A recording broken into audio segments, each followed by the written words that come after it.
4, 3, 2, 1. Olá, bom dia, boa tarde, boa noite a todos, todas e todos. Eu me chamo William de Castro, eu sou pesquisador mestrando no POSAFRO-UFBA. Estou aqui para saudar a todos nesta penúltima sessão do segundo ciclo da Escola Doutoral Fábrica de Ideias. Essa escola intensiva que é anualmente marcada no calendário de diversas pesquisadoras e pesquisadores brasileiros e brasileiras de países africanos e de todas as partes do mundo. Essa edição aconteceu sempre às terças e às quintas-feiras, às 10 horas, do horário de Brasília, contando com mais de 30 professores de doutoramento de diferentes partes do mundo.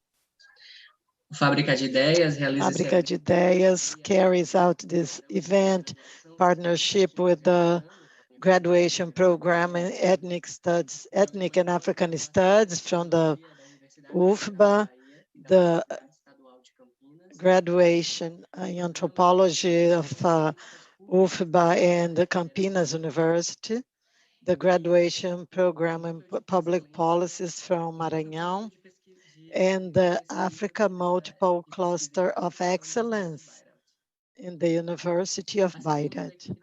Like us, all the team, we wanted to thank you. We have the support of the Cape Verde University, the Dean of Extension of the UFBA, the Brazilian Association of Anthropology, National Association of Research and Graduation, and the Brazilian Association of Political Science and Brazilian Society of Sociology is made possible by the AGS 9 and graciously translated by our dear Professor Paula Sant.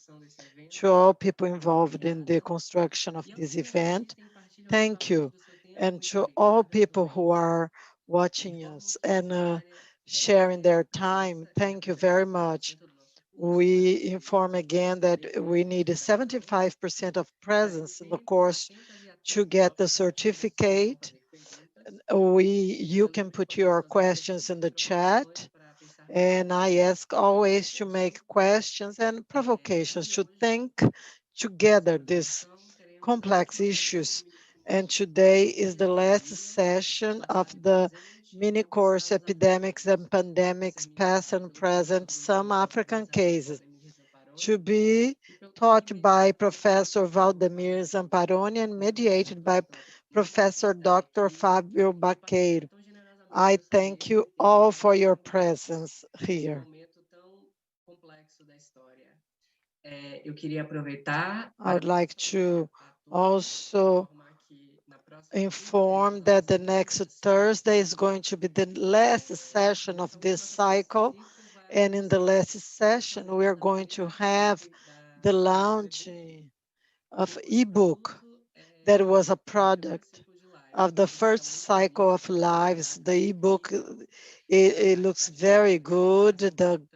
All the work, the texts and the graphic work. And so we congratulate everybody who was responsible for this ebook. And it's going to be launched at 10 a.m. in the beginning of the last session. So closing this, without further ado, I pass the floor to Professor Zampa. Good morning. Good morning, everyone that's here. Everybody who is listening to us at this moment. The third and the last class is going to deal with situations of epidemics and pandemics in the African continent. I'm going to talk about three themes: Ebola. I don't know if you can see the slides. 3 African cases: Ebola, AIDS, and COVID-19. Ebola, although It was not. This is the virus, has this format. Although it was not a pandemic and not even an epidemic, it was very localized, did not affect a big region of the African continent. Only these countries that are marked here, Congo Republic, the first cases were here in the center, and then there were the Congo Republic and then Guinea, and a few cases in the Uganda, and varieties of the virus. And why I'm going to talk about this? Because Ebola has specific characteristics as disease, and these characteristics end up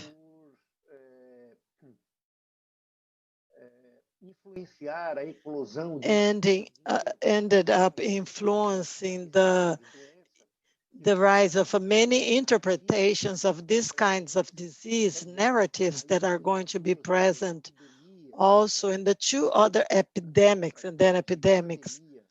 Another big pandemic that was AIDS, that is AIDS, and COVID.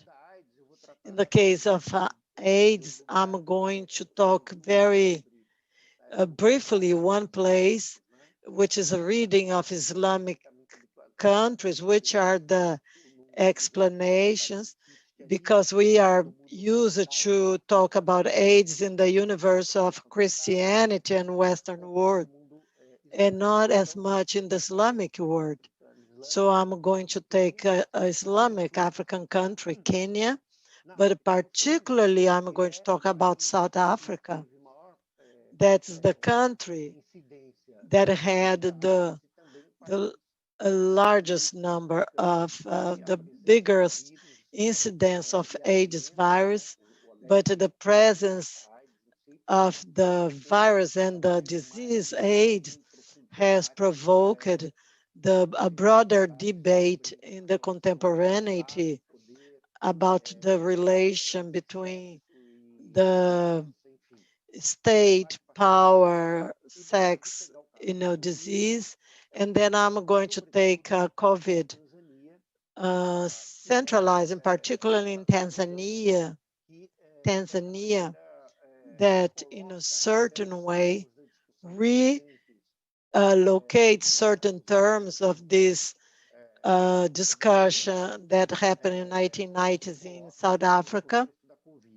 It's being brought again in the context of COVID. These are the countries of Ebola, the virus of Ebola. The natural reservoir of the virus are the fruit bat that normally this bat eats fruits, does not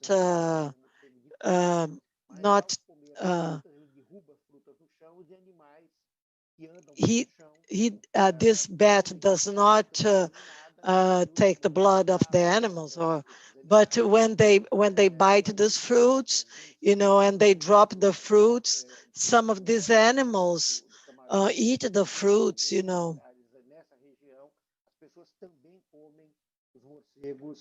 People, in some cases in this region, people also eat this bat roasted, but indicates that the process of cooking the bat would kill the virus. And the other meats that are not not eaten, totally cooked like the bat. But for example, if it's another animal, people may eat it just rare, the meat rare, so it would keep the virus would survive. There are several variants of Ebola. The first one was in the former Zaire in 1976, that now is Democratic Republic of Congo. So the first case was here in this little, here says 1977, but it's 1976, and was the principal of a school, and was at the margins of the Ebola River that it happens. That's why it's the river received this name.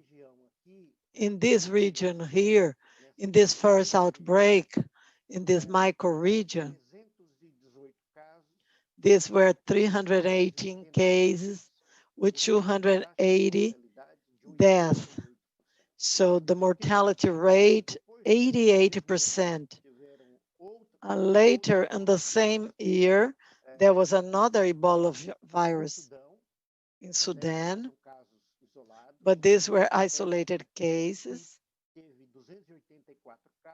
There were 284 cases and killed 150 people. And then, so those first ones in 1976 disappeared. 20 years later, several outbreaks, particularly here in the Democratic Republic of Congo, Uganda,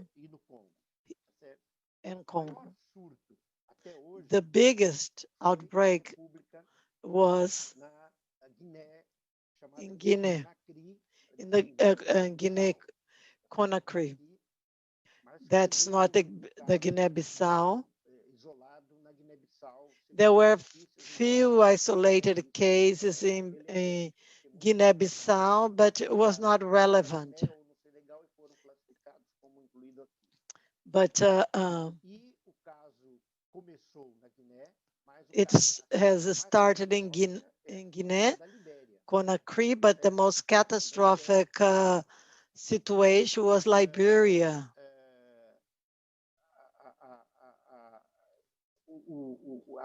Chegou uma mortalidade em torno the mortality, it was 53%. The mortality rate of Ebola goes from 30 to 90%. And the characteristics, the characteristic of the disease scared the people. After the contamination, the effect, the symptoms can start from 2 to 30 days. Is fever, a headache, a tiredness, that can be associated with other diseases. But after a week that the symptoms have started, then when the case becomes more acute, so vomiting with blood, diarrhea with blood, sore throat and blood, hemorrhage. It brings bleeding from nose, mouth, ears. It blisters in the skin, and it later brain alterations that takes to coma and death, and kills up to 90% of the people. These are very severe symptoms, the one associated with the blood. Those were the ones that have caused a great reaction in the population. The initial answer that appeared in this region, it was the denied existence of the disease. So bleeding and coughing associated to tuberculosis, for example, as it has happened in other diseases, to say that the origin was the foreigners. In this case, the foreigners were particularly the non-Africans, the Europeans.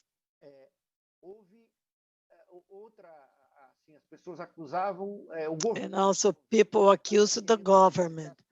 The government wants to harm people because one of the big issues in the African context is the polls, the surveys point out that people have very little trust in the government because the government is connected with corruption, negligence, etc. So people thought that was even a disease that the rich or the government brought to them.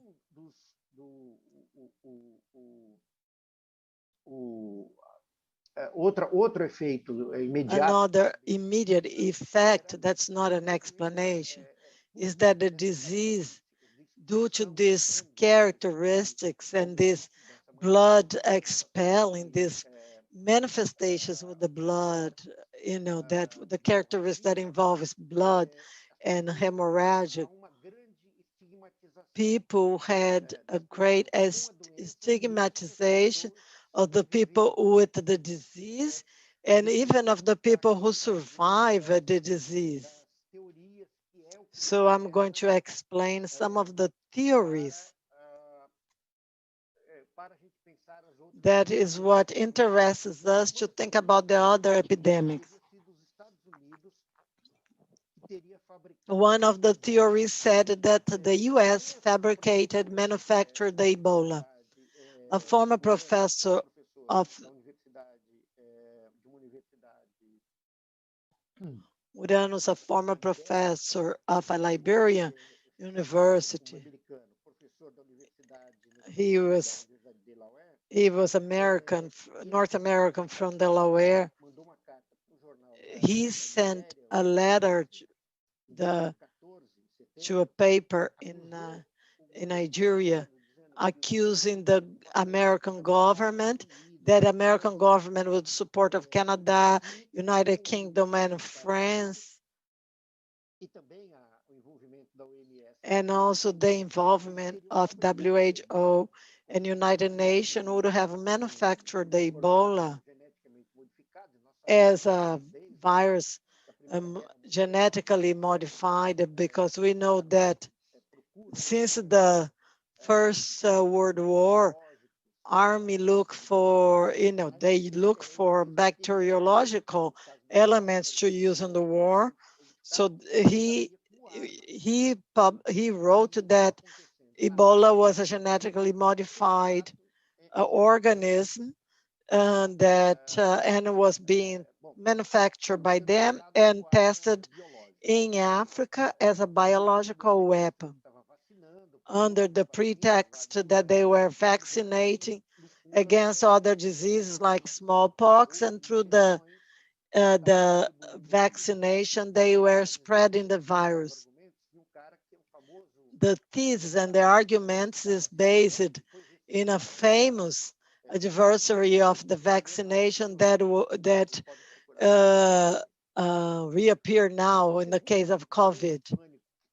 The second great panic that happened in the Western Africa in relation to this virus is that a former nurse woman, this is the bed of the fruit, people, a disease, sick, this was kind of death, happened very frequently. We see the health agent disinfecting the corpse, and the association that we always see when we talk about Ebola is these workers, these health workers with this kind of clothing that looks like something like movie. And then the burials. This was in Sierra Leone. Everybody protected to do the burial. These scenes do not shock us anymore because we are seeing the repetition of this with the COVID. This case, this idea of the burial without the presence of public, that fast, this is a recurrent theme in all these epidemics, like it's happening with the COVID, and the family suffering also is aggravated because due to the impossibility of having contact with their dear one in their sickness and in their burial. Here, a former nurse of this place said that the Ebola virus did not exist. In fact, it was the doctors that did cannibalism rituals in the hospitals, and the doctors gave little injections in the patients to take their organs to sell in Europe.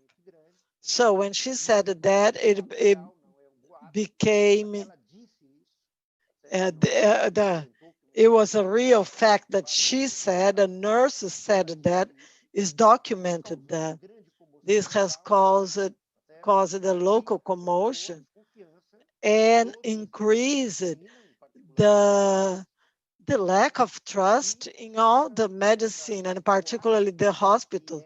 And this rumor that were cannibalism or selling of the organs is spread throughout the region of Central Africa, Central Western Africa,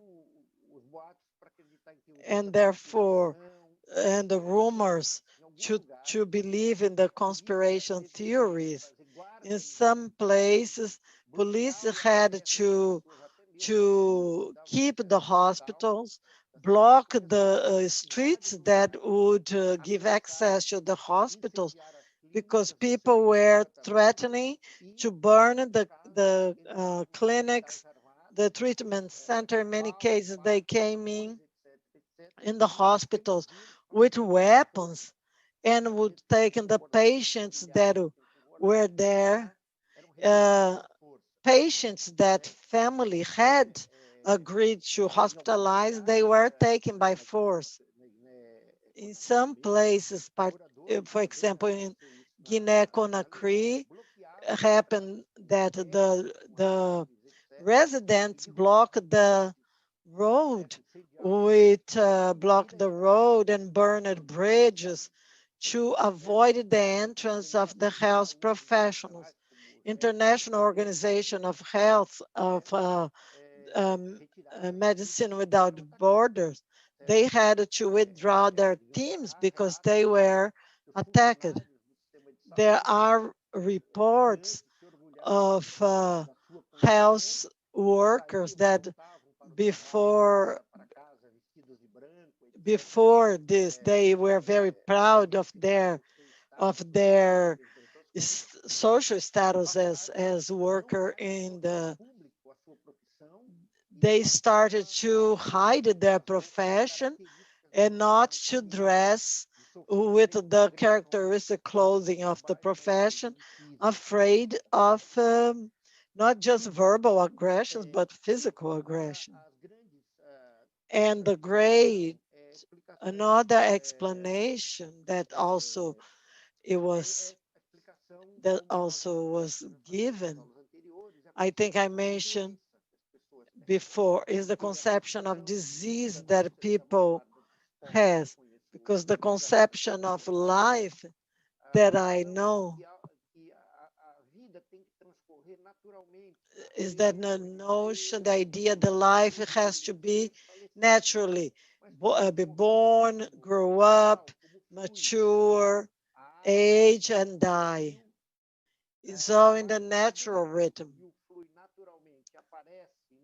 But for example, like a flowing of the water in the river, like a river, it flows naturally. But if all of a sudden this becomes something different, it stops or becomes a waterfall, that's not the natural. It's an interruption of the flow of the life. As virus is an invisible thing, it's not tangible, it's not possible to see it. People also believe their existence to invisible forces, metaphysical forces, like plagues, like curses. It circulated in the Congo Republic a rumor that a hunter had sent a curse to a village. It was on a specific village, but then the rumor continued and they changed the name of the village. The curse happened because people who were not hunters would have robbed, stole his animals, and this curse would affect a local informer said that the curse was so powerful that affected who ate the meat, because they heard of this robbery, or they knew that, or they had seen the animal. Is a chain, a symbolic chain that affects not only the people who ate the meat, the one who robbed the meat, even those who just heard about or have seen. You didn't have seen, but if you just heard about the robbery, you were contaminated as well by this curse. Other residents interpreted, and this was recurrent, this interpretation in the Ebola region, that was a witchcraft, because the communication, the media, and the medical services, you said that it was incurable. So if the medicine cannot cure, it has to be witchcraft that was invoked by some evil spirits to harm people. And why these rumors? People associate in general hospitals to death and not to life. People accept the treatment. The argument, the death, okay. But even people who accept the treatment dies in the hospital. The deaths that happen in the hospital feed the fear that people have. Panic, fear, lack of information are fundamental elements in the confrontation, or not in the confrontation, in the interpretation. And the second answer, it was that Ebola was a punishment from God. 100 Christian leaders in Liberia, these are two of them, two of the religious leaders. They brought together 100 Christian leaders, and they came to the conclusion that the Ebola is because God was angry with Liberian population, and the virus was a punishment for corruption and homosexuality. So the way of freeing Liberia was 3 days of fasting and prayers. It didn't work. The Imam, the Islamic population, agreed with this interpretation that the outbreak was a result of the sin, like homosexuality, fornication, adultery, disrespect to authorities, all serious sins against Allah. They should listen to the gods, to the doctors, yes, to avoid exposition, but to defeat Ebola, the only path was to fear God and not fear the virus. Another explanation, very common, was more or less the one that I talked, that Ebola was a result of black magic. This was very disseminated, and this resulted in the stigmatization of the people contaminated, or even the people who were cured. If the disease was a result of an evil superior force, there are two explanations why people did not die, those contaminated. One explanation, because that person was able to neutralize through another person, through a healer with a spiritual power strong enough to neutralize this evil.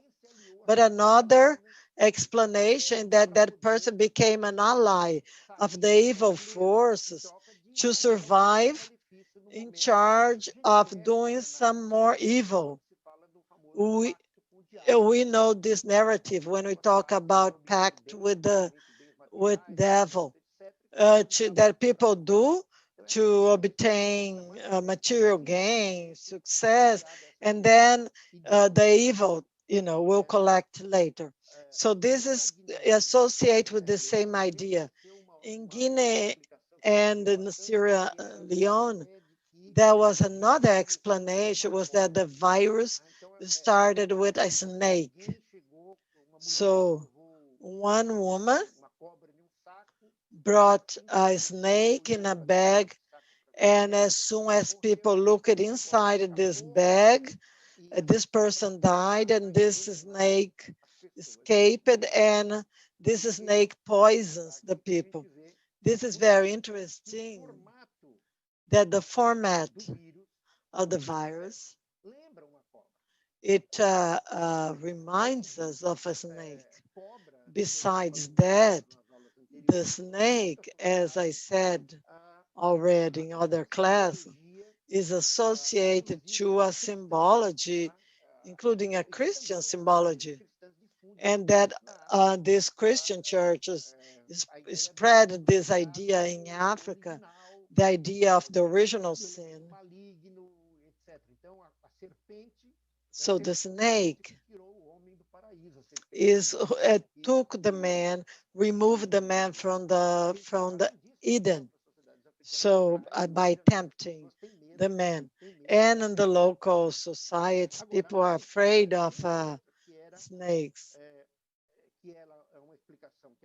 Another explanation that rise worldly, it was that the white elite in the world would be connected with the Masons and the Illuminatis, the idea of the globalists. This elite would have created the virus to unpopulate, to control the population in Earth.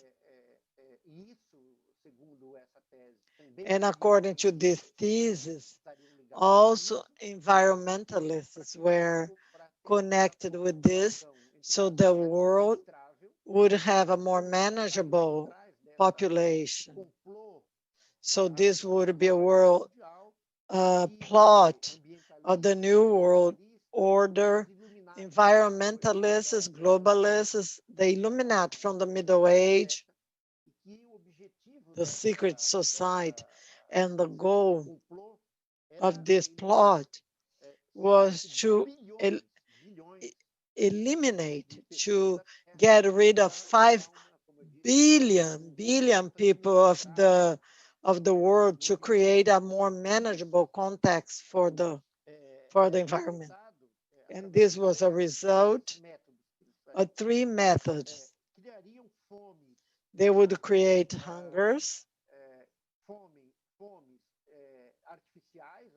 artificial hunger, situation of hunger and war, conflicts to generate the hunger, and manufactured diseases produced in purpose. And Ebola was a very clear case to control the population, and first in Africa and then the rest of the world. But the most surprisingly explanation is this one, is the idea It resurfaced in Nigeria, but it spread all. This was posted in September 2014 in the peak of the Ebola. It was in a site that is still active. This see the braids. The braids are transformed in the Ebola virus, according to this narrative that became very powerful and a long debate in other places as well. But it was also in the written press that this nurse is called Ebola Chan. According to the author of the first post, there's a new racist cult in Africa, in Europe and America. They hate the Africans and they love the evil called Ebola Shan. They make magic rituals.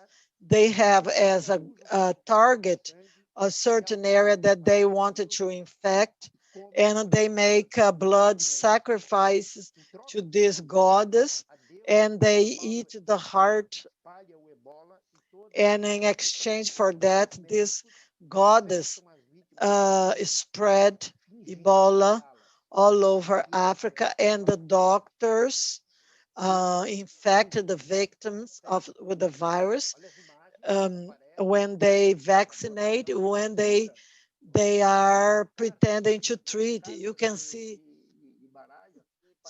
here, we see things in the tarot.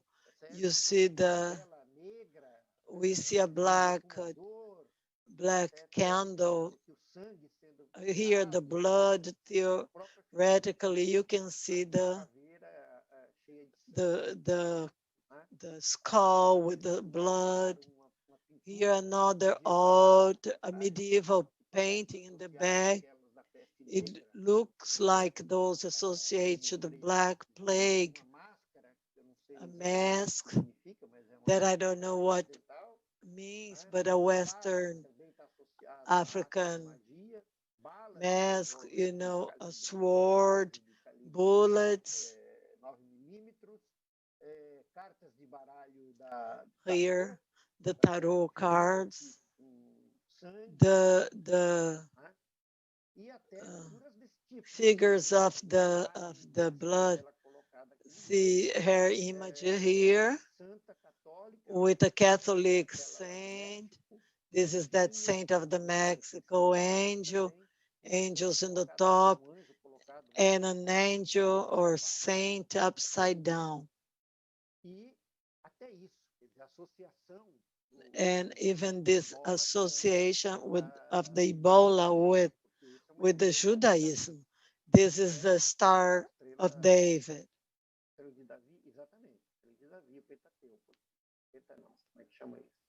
With the six. This is very interesting. One of the commentators of this debate said the following. This is very concerning. The white man made AIDS with their evil magic to kill us. And they are trying to do it again with Ebola while they are pretending to help us. They want our blood and our organs because the whites have weak bodies. Why everybody is running away from the white doctors? Because when they are, my mother survived and escaped from the infection factory. They say that when they are trying to disinfect, you know, the things in the back, they would in fact be spreading the disease. They are saying their magic is strong, but ours is stronger. these things I said, they kind of resurface these things of Ebola. They resurface with the other epidemics, particularly with AIDS and COVID. Bom, a primeira coisa que eu vou começar, vamos falar pouquinho sobre a epidemia. Vocês sabem. I'm going to talk a little bit about the epidemic. You know that the epidemic is history is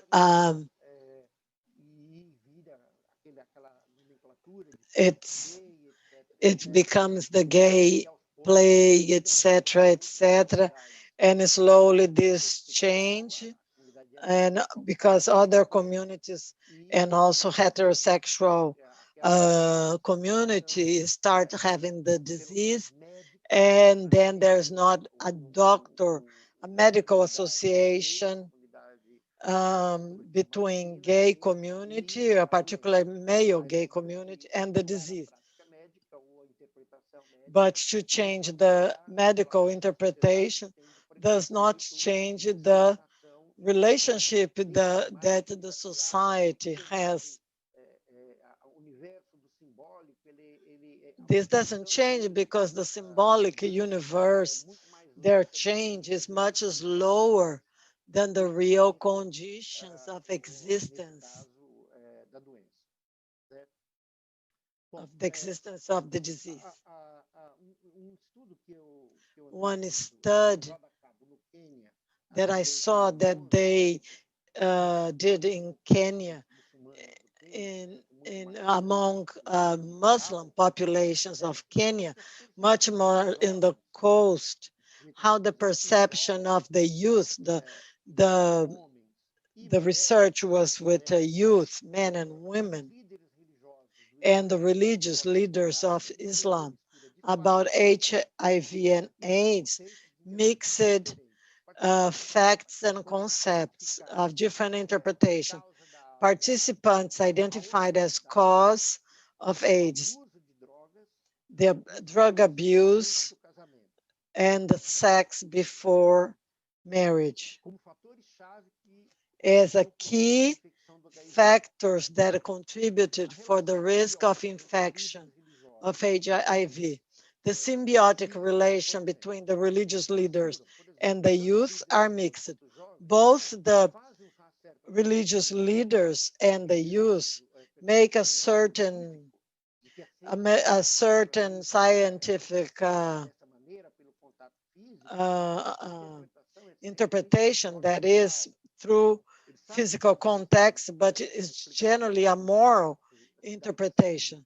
They know that the contact is through blood and the use of non-sterilized equipment in hospital or barber shops can transmit AIDS, that the use of equipment used in circumcision that is used in the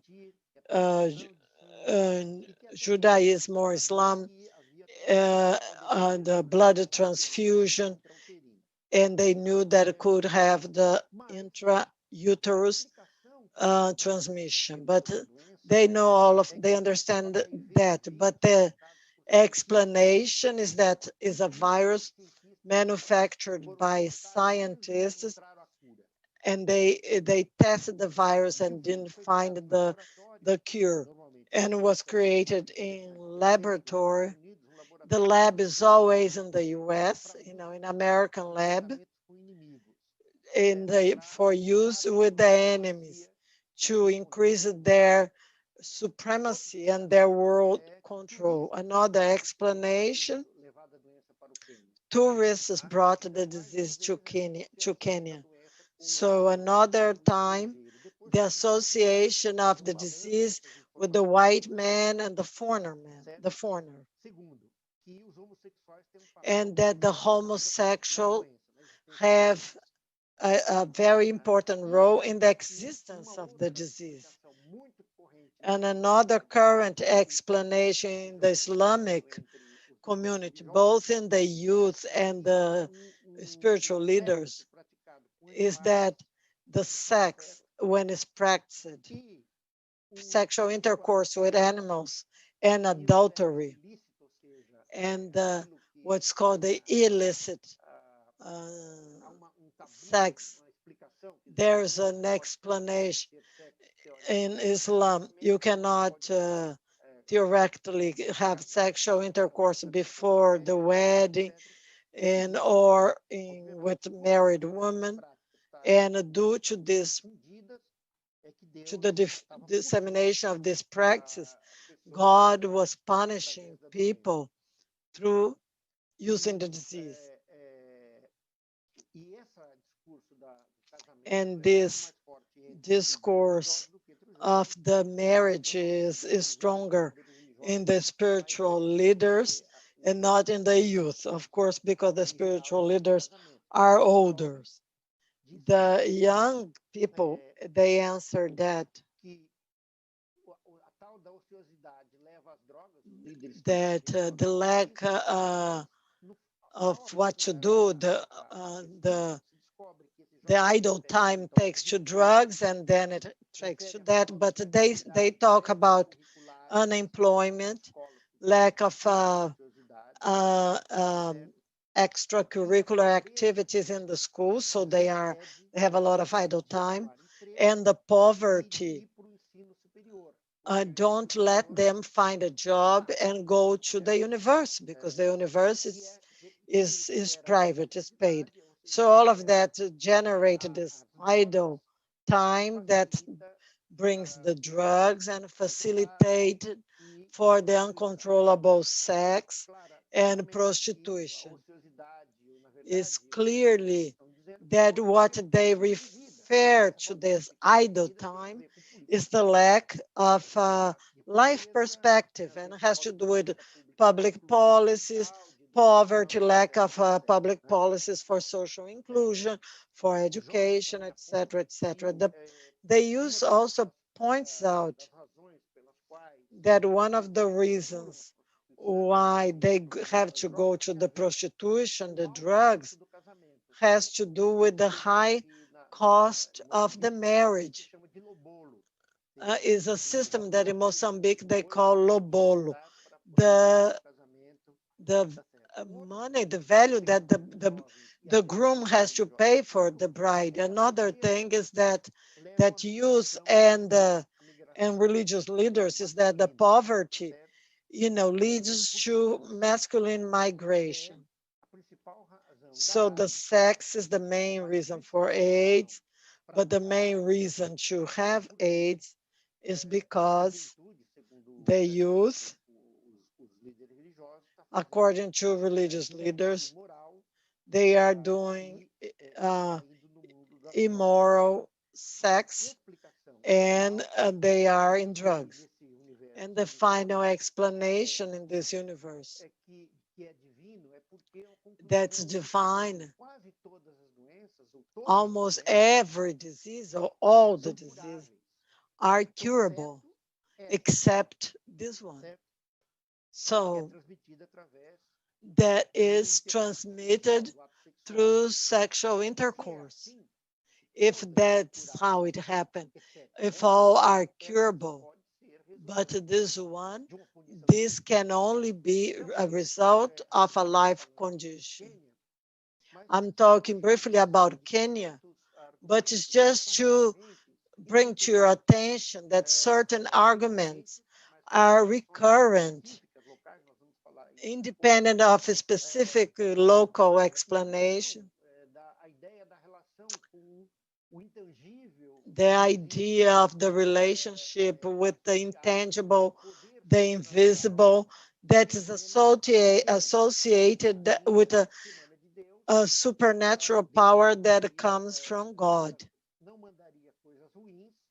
God would not send bad things except for the human's fault.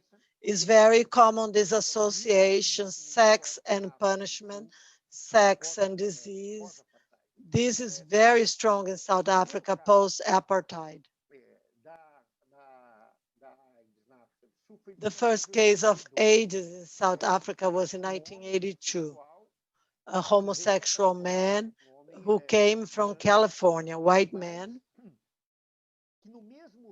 but in the same year, in 1982, is still the apartheid that is only finishes in 1994. So 12 years is still during apartheid. There is a test in the homosexual world, and they find out that 12.8% of the masculine male homosexuals in Johannesburg had HIV. They were positive for HIV. But the first few deaths only happened in 1985, 3 years later. I always talk about male homosexuals. The first minister, Botha, they recognize the potential threat and starts to create a legislation for quarantine, particularly. And the first South African Black that was diagnosed with AIDS was only 6 years later. So until this moment, publicly was a white man's disease. This doesn't mean that maybe there were Black people who were diagnosed and died of AIDS, but the way that the apartheid dealt with the public, with the Black population, with health, they only started testing Black people much later. It's 1987 that the first Black South African was diagnosed, with the HIV. It doesn't mean with AIDS, but that doesn't mean that there were not deaths with AIDS before, because there was not that kind of. So in 1990, 80 years later, was estimated that between 75 and 120,000 South Africans were positive for HIV. So that was 0.2 or 0.3% of the population. So it's still a small percentage of the population. But the increase of the test in 1991, it starts showing that heterosexual males also had HIV. So this association that was the gay disease, it then becomes part of the debate and is kind of overcome. But the recognition that it's not a gay disease does not mean that the prejudice has decreased. Several white leaders that I'm not going to mention the names, they would talk in the parliament, political leaders, that the disease was a result of the gay promiscuity and particularly the Black promiscuity. And then the state should not concern much about that, because the disease would spread among Black people very fastly and would kind of decrease the Black population and would empower the white minority. Boer leaders had this discourse. So this white man's analysis, white politicians' analysis, is going to strengthen this discourse that apartheid created this biological weapon to bring to death. And this was came along with an apartheid apartheid policy of sterilization of Black women. And we know that several health agencies, international health agencies, has also sponsored that in Latin America and also in Africa. So both the two situations gives more power to this discourse that the virus was a biological weapon. And throughout the African continent, historically, there's this association between Black race, sex, and disease. In the colonialism, we see this in the narratives. The Black body, the Blacks are dirty and they are all the bad things. They are the lust, the sickness. There is an article that I've published in a Afro-Asian magazine about the domestic work, this debate of the Black person as domestic worker in the house of the white people. This association, both in the colonialism and in the case of South Africa also during the apartheid government, is the idea that the Black body is a place of contagion, dirt. Blacks would do animal sex, practice animal sex, would have also the myth that all Black people have a big penis and the women have big vaginas as well, or are lustful. These are narratives, are part of the Western imaginarian. The text of Gibbet talks how the Western world represents sexuality in Africa, a Black woman's body as object of erotism. So it's not associated to erotism, but this characteristic of contagion, of lust and uncontrollable sex. And then another debate was another case was the Black Venus that was taken in the beginning of 19th century to Europe and was exhibited in the horror circus for the entertainment of people who could pay, and also to the scientific world that wanted to explain some things, and among other things is the elongment of the vaginal lip. So this is a practice that children start doing that very early, is the idea that if the internal vaginal lips are bigger than the external, you are going to give more pleasure to your partners. This is an idea that is disseminated in parts of Africa and is still practiced today. And this idea that is a result of a cultural practice, although the European travelers mentioned this as a practice, as a result of the manipulation, the end of the 19th century, the scientific racism has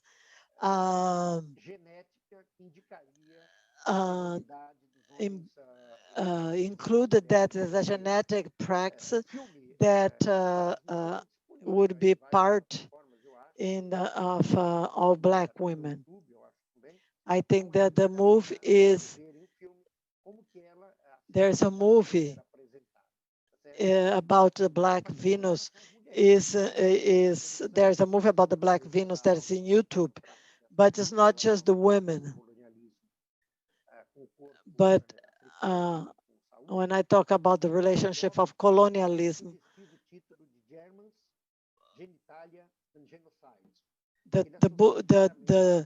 the text Germans, genitalia, and genocide. While Germany had colonies in Africa, and particularly in Namibia, they have interest for also a cultural characteristic, but they interpreted as genetic characteristic, which is the what they call a semi-erection of what they call otentotes, that is a result of a surgery that they do to eliminate one of the testicles. They say they think that the twins are bad for the culture. So they associate the idea of having two testicles to make more, to the birth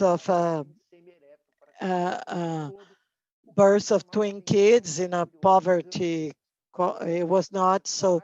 This surgery, gave the penis in a position of semi-erection, and that Europeans found it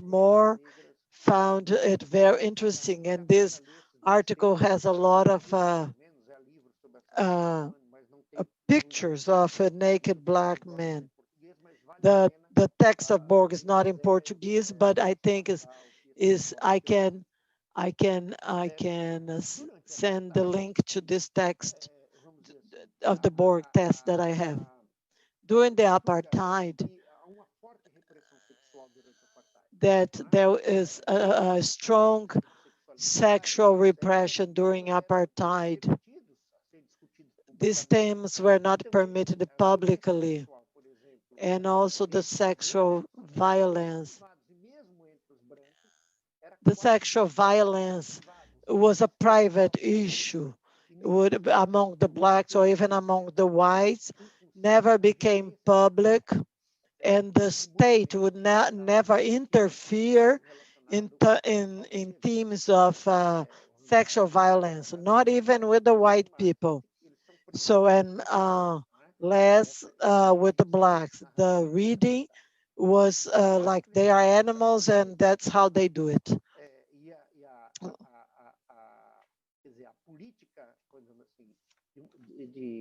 Do apartheid, de fortalecer and the apartheid policy to strengthen the role of tribal chiefs, try to break what would be the sexual appetite of the population, let's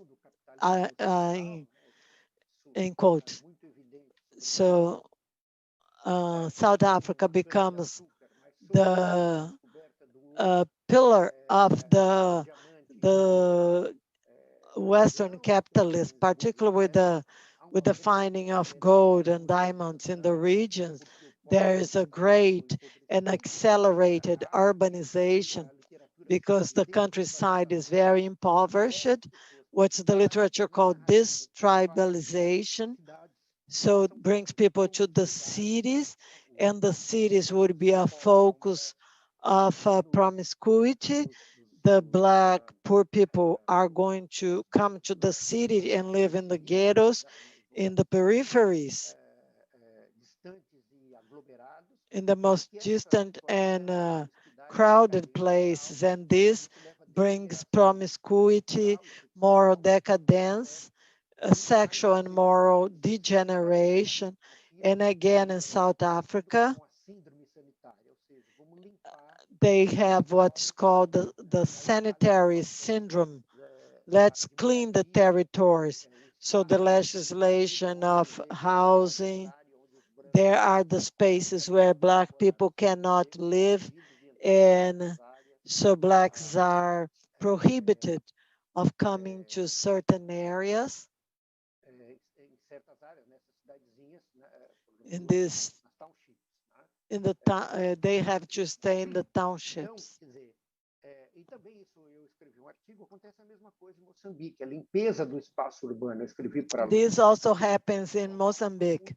The cleanness, the cleansing of the human space. So the dirty black body is a threat to the public health, and this lust is a threat to the white bourgeoisie families. So my text about domestic works talks about that. In 20 minutes, we're going to do a break. In 1994, South Africa, the apartheid is over and Mandela becomes president. The new democracy surprised the world. People thought that would be a bloodshed, the end of the apartheid, a civil war. That would be impossible, not happen. But the things start changing from 1992. There are books, there's literature and films, and Mandela has negotiated a national AIDS plan based on the idea of prevention, public campaigns, and there was the reduction of the transmission initially. And this plan included not just the prevention, but the treatment, but also the support to the infected ones with hospitalizations and support to the families. And this was followed by a social mobilization, volunteers, NGOs, but these measures did not work with as much efficacy that was expected. In 1998, because there was a clear indefinition about the antiretroviral. In 1998, in the end of the first mandate of Mandela, researchers, academic people, and activists pro-AIDS with the survival, they led a very broad campaign for the use of the AZT, at least for pregnant women. But the Minister of Health has rejected this thesis because it was expensive. So it would be the policy of the prevention, not the treatment. And this we heard with the COVID in Brazil, to try to preventive medicine, and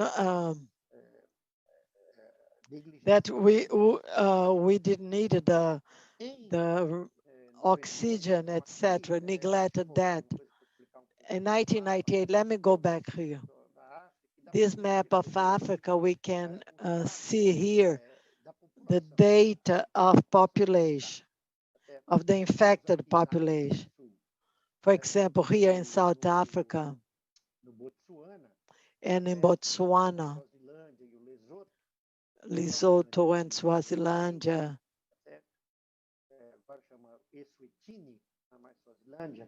here, more than 15% of the population was infected in the beginning of the nights. This map is from 1992. In the other countries, 5 to 15%, a great part of Africa, Namibia, all on the Austral Africa, 2 to 5% countries in this region that also happen, Ebola cases, 0 to 5%. So green is less than 0.1, and there's no data in some countries. I'm not going to show images of people with AIDS because you have thousands of them, but I want to show this one because I think this image is incredible. The look of this man. This is in South Africa. This picture expresses the situation, the rituals, the burials in the Islamic world, in the Islamic Africa. No, I think is in the Western Africa, but Islamic. The phenomenon that we are going to talk here,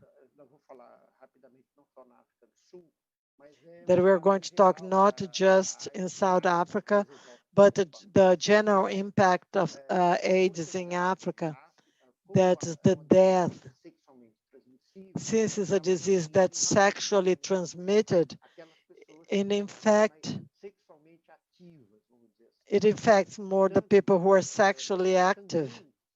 They are also the people who are in the age, they are the economically active.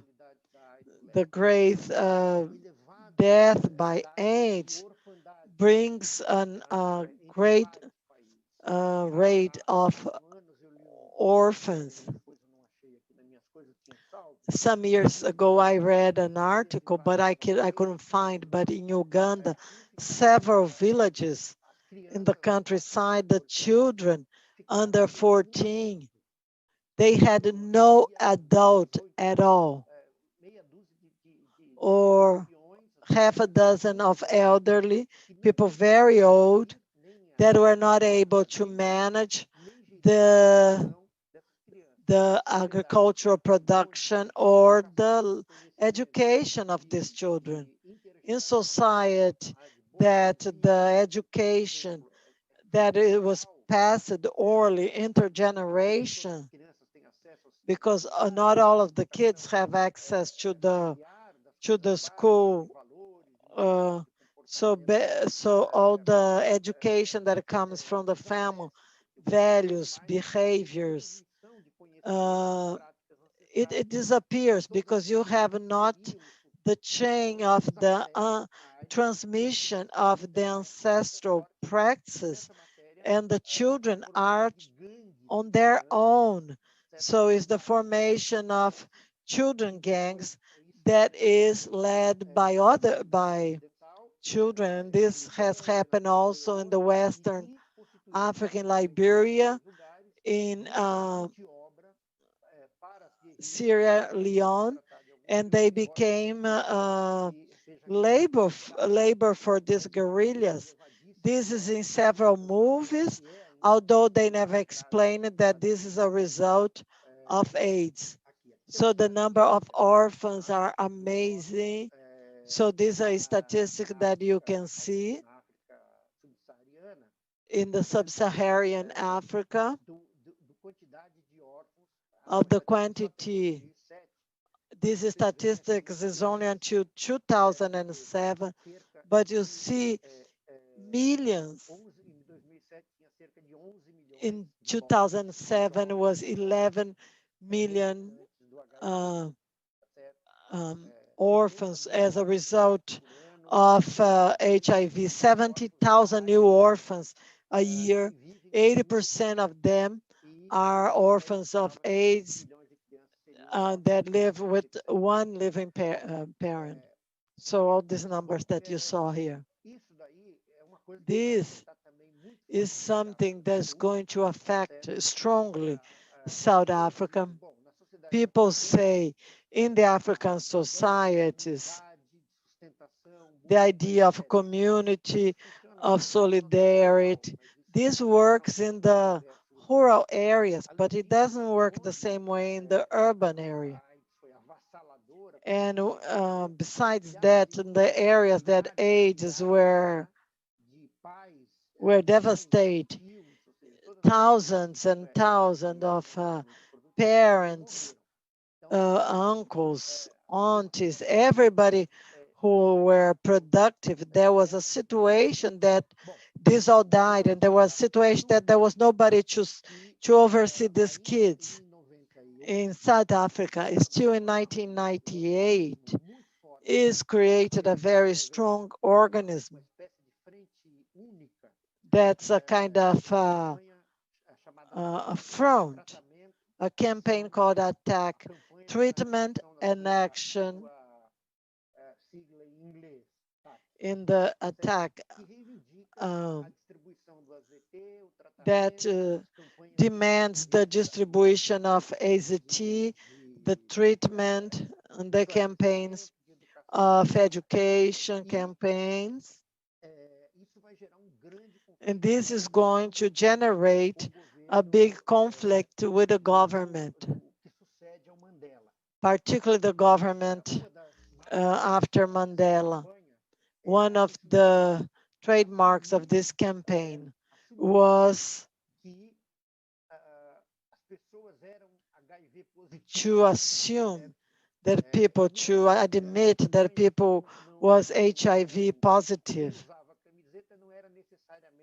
even though the people who worn this T-shirt were not necessarily HIV positive, but it was people who supported the people who were HIV positive. So this image shows Mandela as supporting this campaign in December 1998. At the end of 1999, when Mbeki assumes the government, so we can see the campaigns in the streets, you know, AIDS kills. This is the symbol. This was an important symbol that was spread out in Africa. It started in South Africa. You see the two hands, black and white, to show that independently of the race, AIDS kills. So when Mbeki assumes power,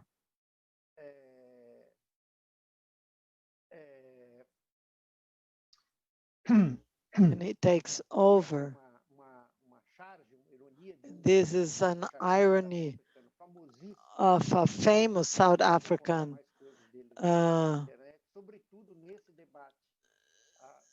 Zapiro, particularly in this debate about AIDS that says there is no link casual to HIV in Africa.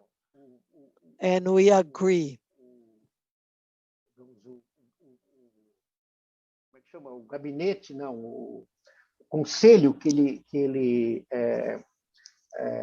criou, um conselho nacional e internacional de expertos em AIDS, para National Council that he created, international and national with AIDS, is that HIV did not cause AIDS. And then you see funny things. Oi? Hello? Zamparoni, processo de mudança aqui de uma tradutora para outra. Desculpe a interrupção. Ok, no problem. A hora que estiver pronto, me avise. Pode continuar, é só uma questão técnica mesmo. Desculpe a interrupção. Não, sem problema. Bom, vocês podem ver pelos nomes aqui que são figuras de desenho animado, né? Quem são as pessoas, né? Dr. Strangelove e assim por diante, são figuras, Dr. Jekyll, né? Da Bela e a Fera, Dr. From Beauty and the Beast, and so on and so forth. So these are figures of physicians in cartoons, and in fact, this has changed completely in terms of what happened once Mandela took over. And negationism then there's been the debate has become more controversial. Negationism or denialism was supported on a narrative that was involving and convincing. Oftentimes, he appealed to a nationalist discourse and the restoration of the dignity of Blacks,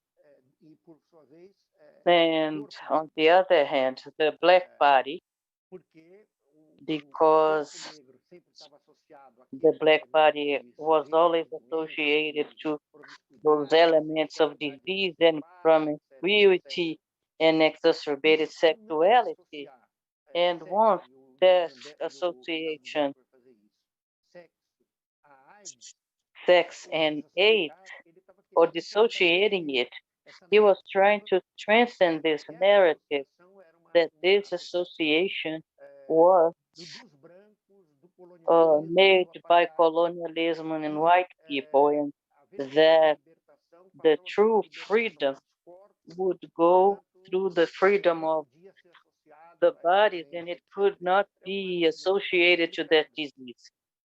It is a complicated relationship, but it creates the narrative that political freedom of decades of over an oppressive system would then promote personal freedom. And he concludes that HIV/AIDS is a body of diseases, a syndrome of diseases, so to speak, that had to do with family associations, and then associated with malnutrition, it caused AIDS.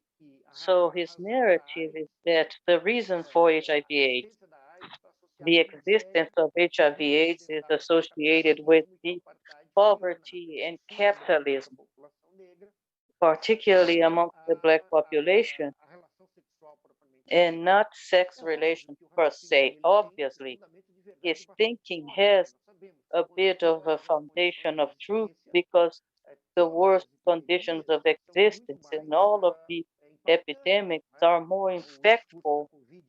The discourse by COVID, for example, that is a disease, a democratic disease. Clearly, it is not. We know since the beginning that this is an illusion because this is neoliberal bourgeoisie that thinks that everybody is going to be affected in the same way. Catching this virus, everybody may, but those who are going to be enduring it the most and are those who are more exposed and those who are living under precarious hygiene conditions and precarious living conditions. And the same thing happened during the HIV/AIDS crisis.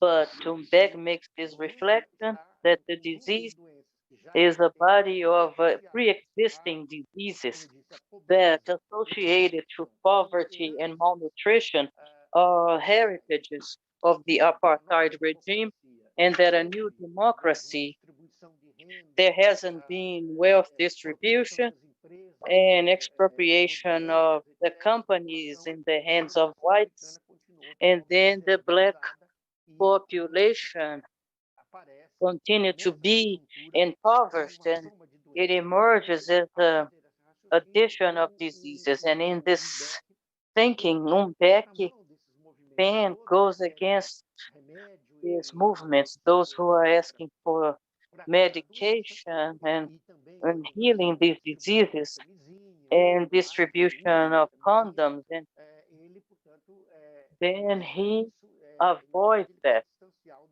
And he wants to distance this debate and dissociate this disease, above all in terms of sex in particular. For example, his discourses in which he talks about the epidemics and sex, because since there hasn't been an increase of rape cases, but in Africa, South Africa, because the apartheid prevented that from getting to the press, but at any rate, that notion of being freed from sex and the body is freed, and that freedom is also going through sexual freedom. In fact, it has increased the rape cases, because if on one hand there has been this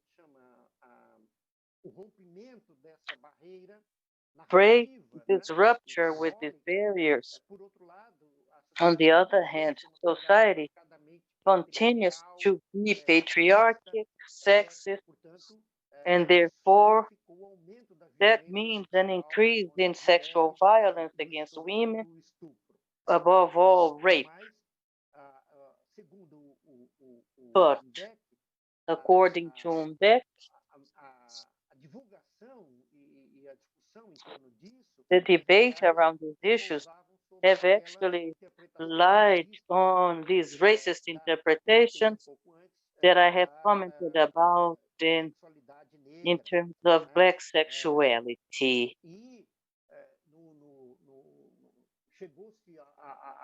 And these circles of OMC and IMBEC, they're talking about this relationship between the epidemic and sex in sexual terms, could then yield accusations of racism. IMBEC himself accused the leader of a Democratic Party of having taken,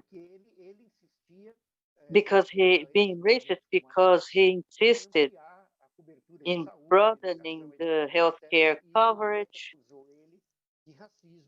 and he was accused of racism because he was resurrecting supposedly these values when he established these connections between sex and AIDS. So what IMBEC does, he also does provide a strong critique in between blood transfusion and sex and AIDS. And once he refutes the existence of this virus that would cause AIDS, then his campaigns in South Africa, when he used towards that, a campaign for sexual discipline. And then he's convinced, therefore, that the state starts to support condom use, and because he wouldn't even support that. In more tense stages of this debate, he knew that members of the RNC were against this thesis, but this strong political thesis that was created by the clandestinity created cases of people who were accused at MAC were accused of being anti-patriotic or counter-revolutionary. This strong campaign, the attacks I referred to, promoted between 2003 a march against state intervention that involved thousands of people protesting against issues of retroviral medications. And in that same year, these attacks promoted a great campaign of civil disobedience in order to force the government to issue a treatment plan that would encompass people. In 2005, you see how the situation worsens. And there's over 5 million people in a population of 30 million people of South Africans, of people in South Africa who are HIV positive. And this is the highest rate in the world. So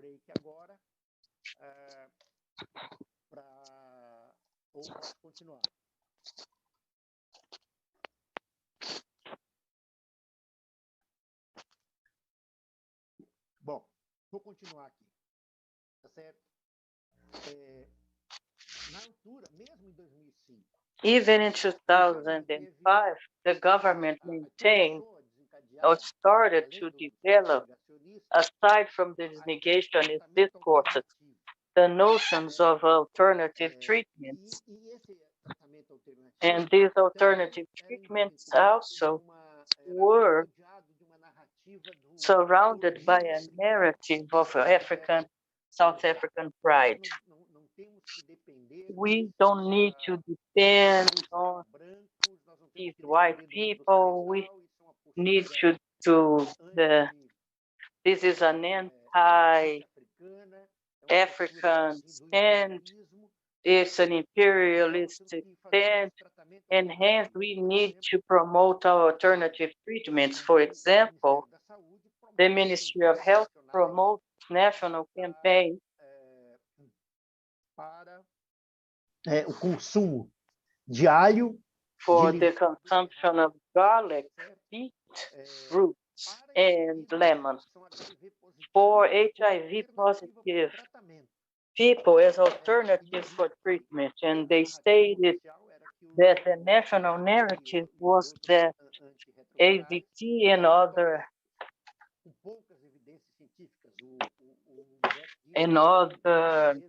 treatments were toxic. He made those statements in public several times, and this debate between IMBEC and the civil society movements pro ARP and other AIDS campaigns is also dealt with in the article by Deborah Posel that is published at Afro-Asia magazine in 2006. This website, this whole collection is available online. POSEL. We are going to find this article. And in the same article, Deborah Posel makes a statement. She was visiting Seattle, POSAFRO, and it was actually Professor Fábio who translated her article. She states something that I hadn't paid attention to, and I was reading her work again 2 years ago, perhaps, utilizing it for the course, and there is a sentence that is very interesting that has to do with our current circumstances. It's not common that a president is so directly and personally involved in issues of public health without having any type of training or experience in this field. Deborah Posel is then commenting on the IMBEC's involvement in this AIDS campaign, but she could be also talking about our own political conjecture when it comes to Bolsonaro in Brazil. In 2008, September 2008, IMBEC then the popular pressure was such that he had to resign. And you have here the link that Fábio has made available in Deborah Posel's article. So the pressure was such for this great political protesting and for the movements, your ideas are toxic, hope and means victory, and so on and so forth. So continuous protests all over the country. You may see that these protests then were organized by social movements, and the immense majority were improvised posters. But it's a very spontaneous protest that leads to the erosion of what I call the political party discipline. And then he resigned as a Minister of Health, but he was succeeded by Zuma, and nothing changed. Zuma, who was also accused of having had sex in 2009, he said no, in 90 or 99, accused of having sex with a woman who was HIV positive. He said that in his process that as soon as he did, he was showered because showering would prevent HIV. And he repeated that over and over, that showers were enough in preventing while maintaining those narratives about alternative treatments. In 2010, even with the new government in accepting retroviral medication, only 55% of the people who needed it received treatment, and only 36% of the children who were received this treatment. So we had more or less 200,000 children who were not treated for HIV/AIDS. I'm showing this image, and in a bit I'm going to comment on it. Amongst 2012 and 2016,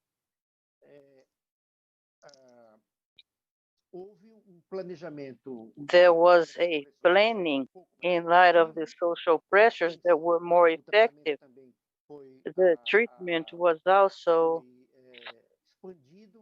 expanded, and slowly but surely that the infection rates were decreasing. The explanations for the disease, once again, not only in South Africa, but also in other places, came through the narrative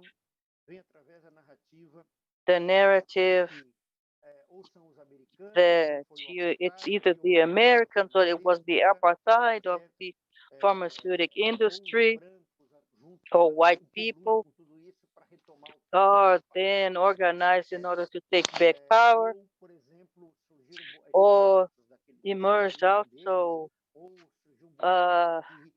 the rumors that condoms were infected with HIV in order to infect people, inspired in these narratives that people should not use condoms. And that was not just interpretations that circulated only in Africa. There was already a cultural issue regarding condoms, that it's a seed that should not be wasted because it's a very important body fluid that should not be wasted. It needs to be planted in fertile terrain, and the goal is to reproduce human life and expanding vital energy. So this is already subjacent in terms of the cultural foundation, and oftentimes intergenerationally information that talks about ancestral links is then a part of a new narrative, stating, for example, this issue of infections. And there was also in South Africa, in Mozambique, I remember that there were people who purposefully injected blood in oranges, above all a fruit that is in Brazil still called grapefruit, laranja, that has a reddish color, and therefore it would disguise better this blood injections, and this is very consumed. And another important item, another important issue has to do with this, the fact that the myth of having sex with virgin women, with therefore young children, in order to ensure that they would be indeed virgins, which was the case in some places in South Africa. The notion that children and virgin people, virginity meant purity, untouched purity, and that then would have this effect of cleansing of those who were contaminated with HIV/AIDS. So this had, in South Africa, this narrative gained a lot of strength, and there were cases of this narrative, and this narrative was indeed taken, and many people were arrested because of that. And at that time, in 2012, in South Africa, there were very high rates. 30% of males in South Africa had already raped, and at some stage of their Comparou essa life. taxa com aquelas já And these descritas rates were compared to rates that were very high in India, for example. Adult males who have committed rape in 24%. In Latin America, it was not. It's not Brazil, it's Chile, and in Africa, a place that is well known for this data was Rwanda, 9%. Hence, this campaign also gained the streets with social movements. You see what's written here, drug, you can cure. We demand justice for our children, and they are victims of rapists. So this is a movement that is very strong in South Africa against this thesis, but against this thesis rather, yes, because these were rumors, but people then understood those as theses in which professors would, the culture of rape was associated with the healing in many cases of teachers committing rape against children and other students in class having violent sex through rape with their colleagues. This is widely documented. It's not my impression or defamation. And so that we don't go, I established some links here about Mozambique and rural areas in Mozambique. Then I would perhaps be repeating myself. The notion of health, care, and cure, these are different notions. So diseases, therefore, are caused in general by a contamination or spiritual intervention, metaphysical intervention through witchcraft and sex relations, for example, there's no such perception that contamination would come through sex relations. In some contexts, since there is this exchange of energy, this person would be then damned, and this witchcraft would then curse whoever. So this perception oftentimes inhibits the use of condoms, but also in the African continent, it's interestingly associated with the blood and, for example, with Ebola and body fluids in several African societies about which I read.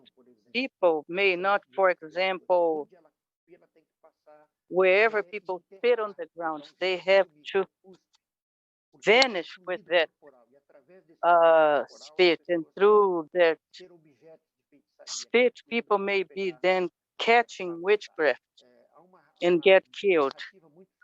This is a very strong narrative from the 19th century in terms of these reactions against physicians who insisted in having incisions and treatments, in taking away the spit, promoting bleeding, and more so in collecting blood.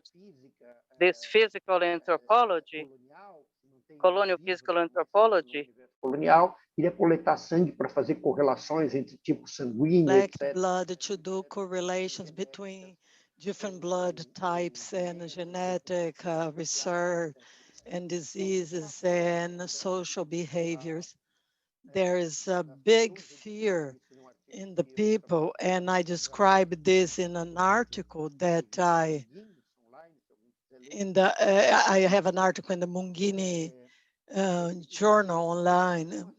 This fear, but there is an association among several other diseases in association with the sex.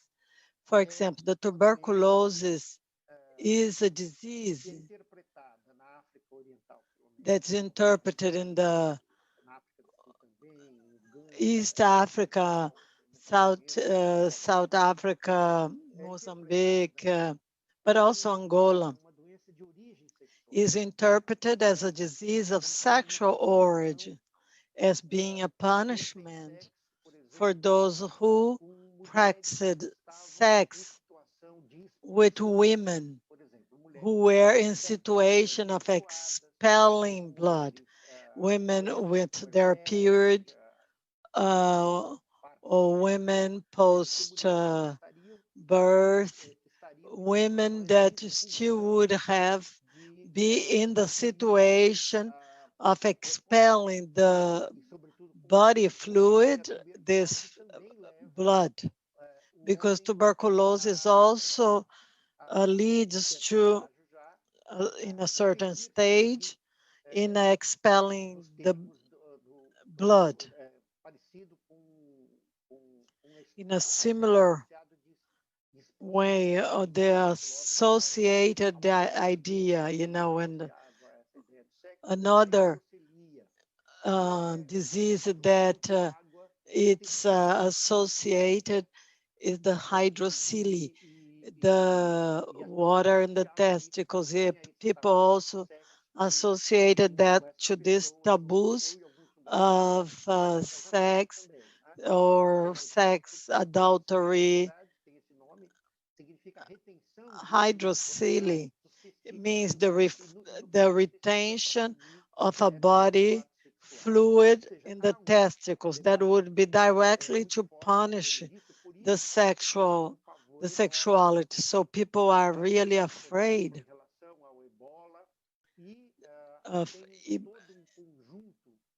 Ebola, and an entire set of symbolic association with the idea with the sex that can be an element of transmission of disease if it's made outside of the moral rules, but also can take to the cure, which was this belief that the sex with virgins, with pure people, could purify them.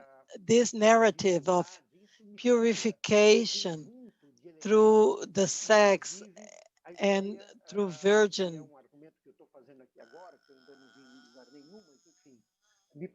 This idea, I haven't seen it said, but I think that it makes the narratives of the Protestant church, particularly in the South Africa, but in all continent, the idea of the Virgin Mary, the pure Virgin Mary, the narrative of the pure Virgin Mary, that she cures through the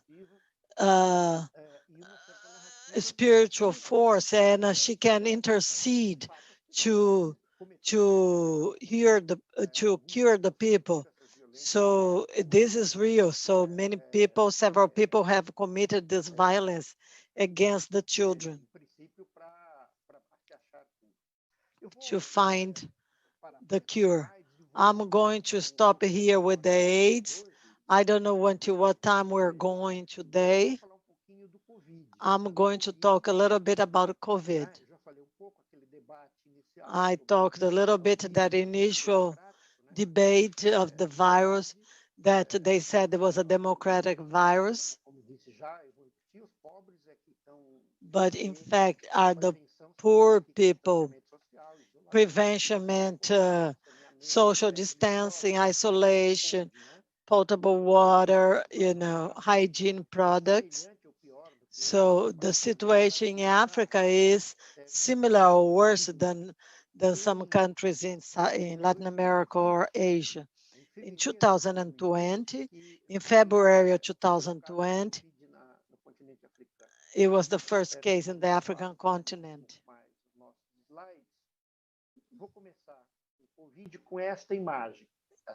Started COVID with this image. This is the President John Magufuli, who was president of Tanzania until March of that year, of this year. You are going to understand why I'm starting with him. Curiously, looks like that this is alcohol in gel. This is a typical image of somebody who have died already, In 2020 was the first case, the narrative of the Western world. Exactly, because Africa had a weak health system, an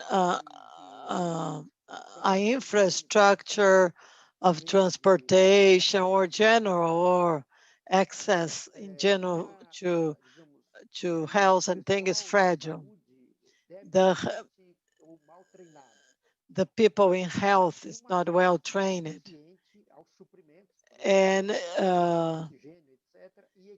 lack of access to medical equipment, oxygen, and the conditions of poverty, sanitation conditions in general.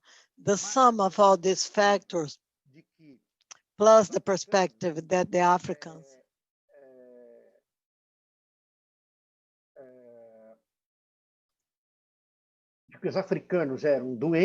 that the African were sick people, takes, I think Bill Gates and other people interpreted that COVID would be devastating in Africa with millions and millions of deaths, much higher than the world rates.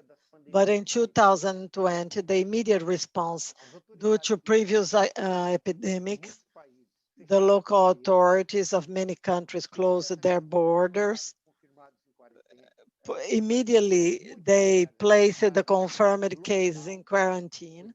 Many places, they had decreed lockdown, which was impossible to really happen because there's a lot of informal economy, but there were curfew times with armed police, even shooting.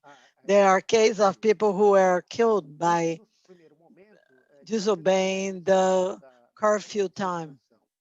This in the beginning has decelerated the contamination, or the growth rate was much lower than the rest of the world, even taking consideration the low testing. But in 6 or 8 months,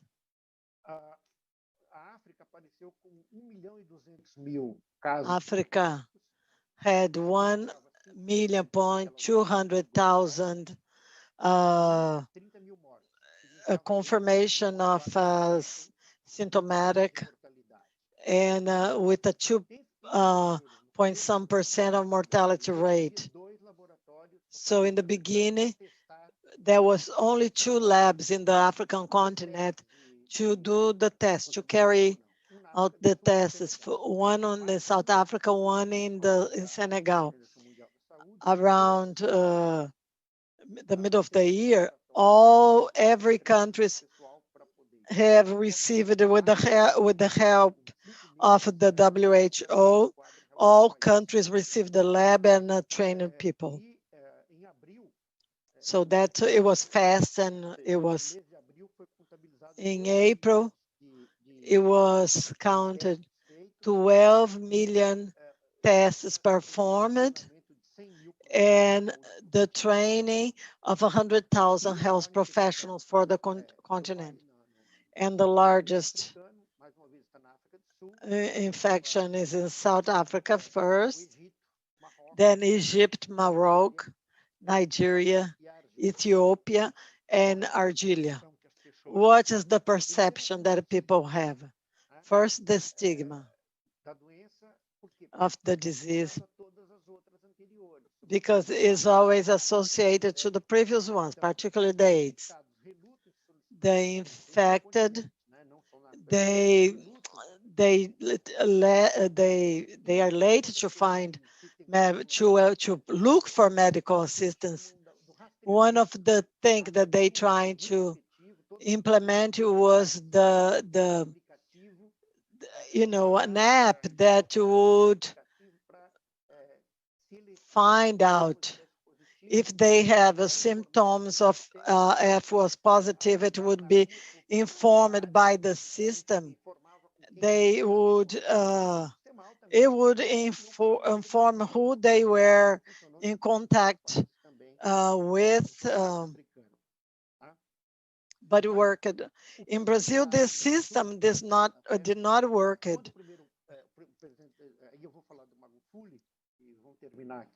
So the president of South Africa, the tracking, the app would help with the tracking and happen well in Africa.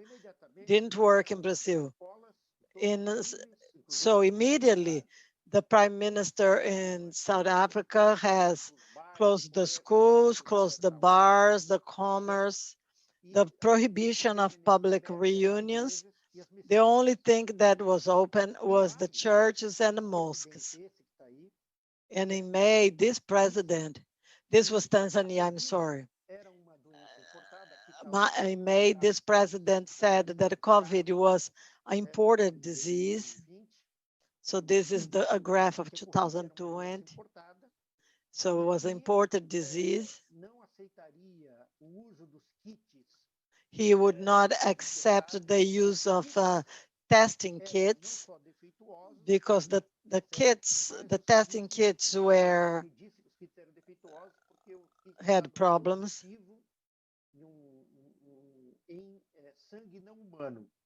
It was positive in non-human blood. So there was a test that he invented, he has done. Just like our president of Brazil, he speaks and doesn't prove anything. He was not going to buy tests and was not going to accept tests. In April, the government stopped publishing official statistics. 45 days from the first day until the prohibition of the publicizing, there was 21 deaths and only 500 cases. 2 months later, he declared that the country was free of COVID due to God intervention. And he just gave he ordered the opening of the schools in all levels. And literally he said, coronavirus was eliminated from our country, thanks to God. And he praised the believers for not wearing phrases by him. We have to be careful because some of this donation to fight coronavirus may be a way of transmit virus. I want to ask the Tanzanians, do not accept mask donation. And instead of that, should say, go and use in your countries with your wives and your kids. In January 2021,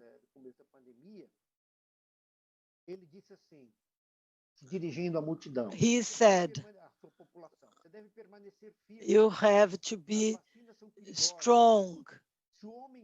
The vaccines are dangerous. If white man was able to do vaccine against COVID, they would have a vaccine for AIDS, a vaccine for tuberculosis, a vaccine for malaria and for cancer. So don't believe it. In February 2021, the government of Tanzania had no plan to accept the vaccines of COVID. And Magufuli explained the doubts about the vaccines and suggested the use of herbs like ginger, lemon, and garlic. So to inhale the vapor, the steam of these herbs would kill the virus.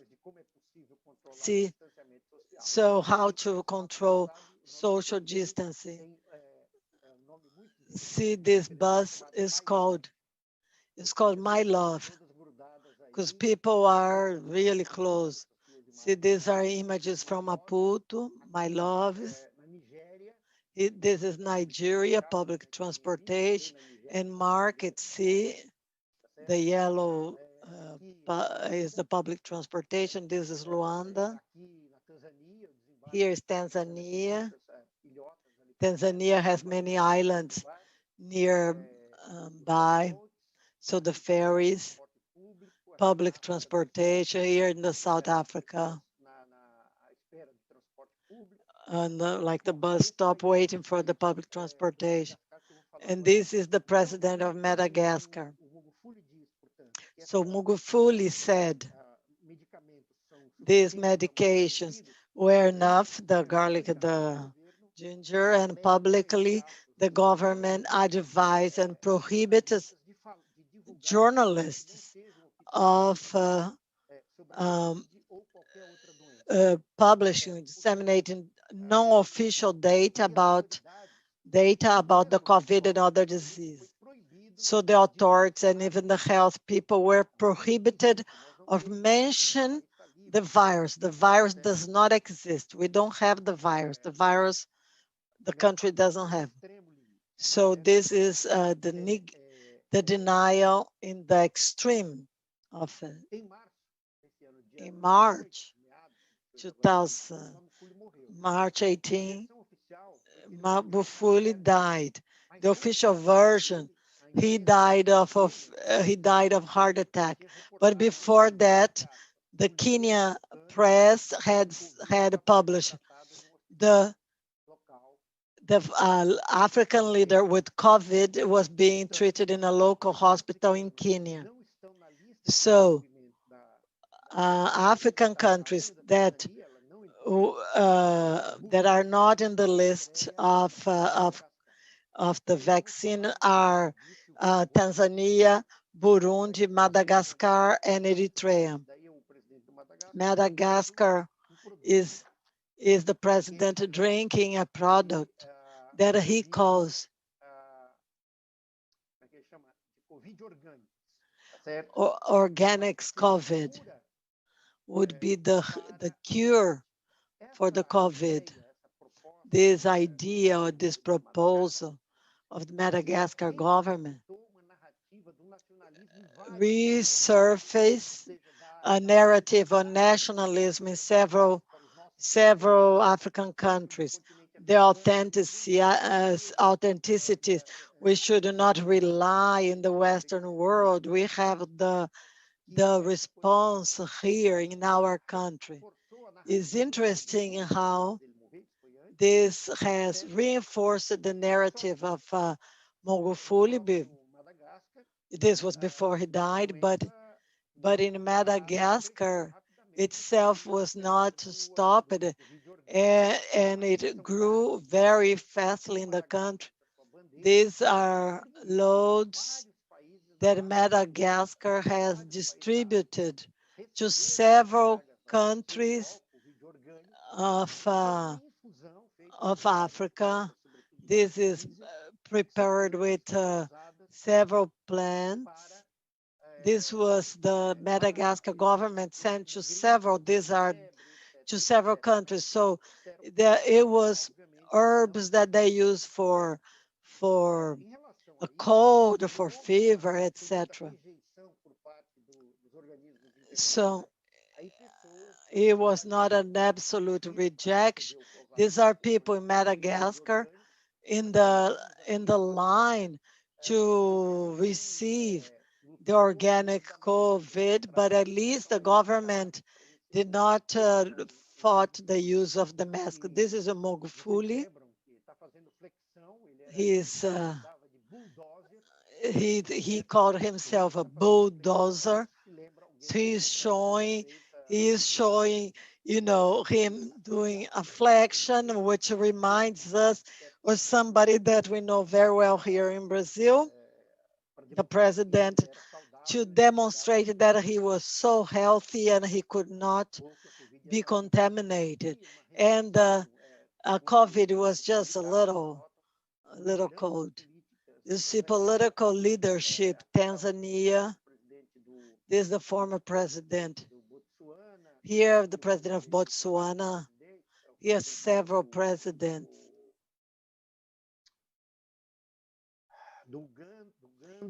Uganda, former president. Zimbabwe, everybody without masks, you can see. The manifestations of the elections of Magufuli in Tanzania, nobody is wearing masks. And this was such a strong narrative. Even the opposition party, you can see nobody is using. This is the opposition party that criticized the government, but this was so disseminated that in this mass rally of the opposition, they are not using masks. So people are crying in the Magufuli funeral, nobody's wearing masks. This is the burials, the idea of what has changed about the rituals. There is many defenders of this thesis who use, particularly Nigerian authors. In Nigeria was very strong, the narrative that we have our solution. I heard live that they say, no, here in Nigeria it doesn't happen because we eat pepper. Our food is very spicy, so we are not being contaminated with the COVID. This was like in the beginning of the pandemic last year. I heard this narrative from Nigerians that I know. There were several Nigerian authors, both articles in the papers, but also in academic journals, international academic journals, defending. They use the concept of globalization. So the intersection of the global and the local and the global, a way of interpreting the local inside a conjuncture of globalization.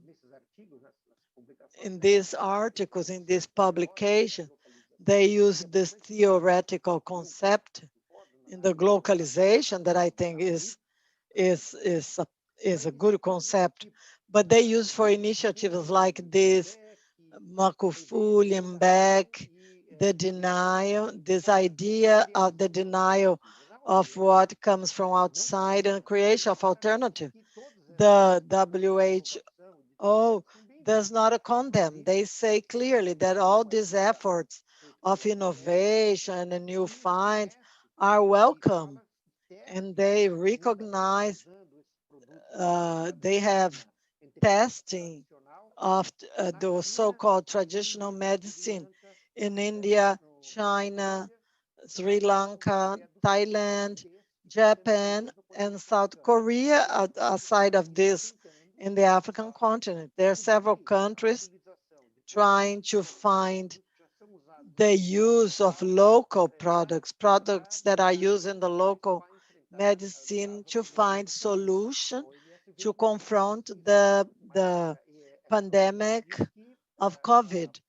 WHO, they see with good eyes that, but they say while this doesn't is not proven, we have to use what is before. An author that I read one of these articles, but it was published in academic journal. In truth, the majority of the patients that recovered from COVID in Africa, they related that local medicine, like drink or inhale, boiled water, 100 degrees with garlic and ginger, was identified in the management in a treatment center. They don't say where. Is in Africa. There's like a general homogeneous thing. They say the majority of the patients, but doesn't prove. So there are two elements that are present: lemon and garlic. There are authentically African products, did not come from outside. This is a very interesting narrative. There is also a debate about the role of the healers in this universe. My thesis is that the healers have an important role, a unique role.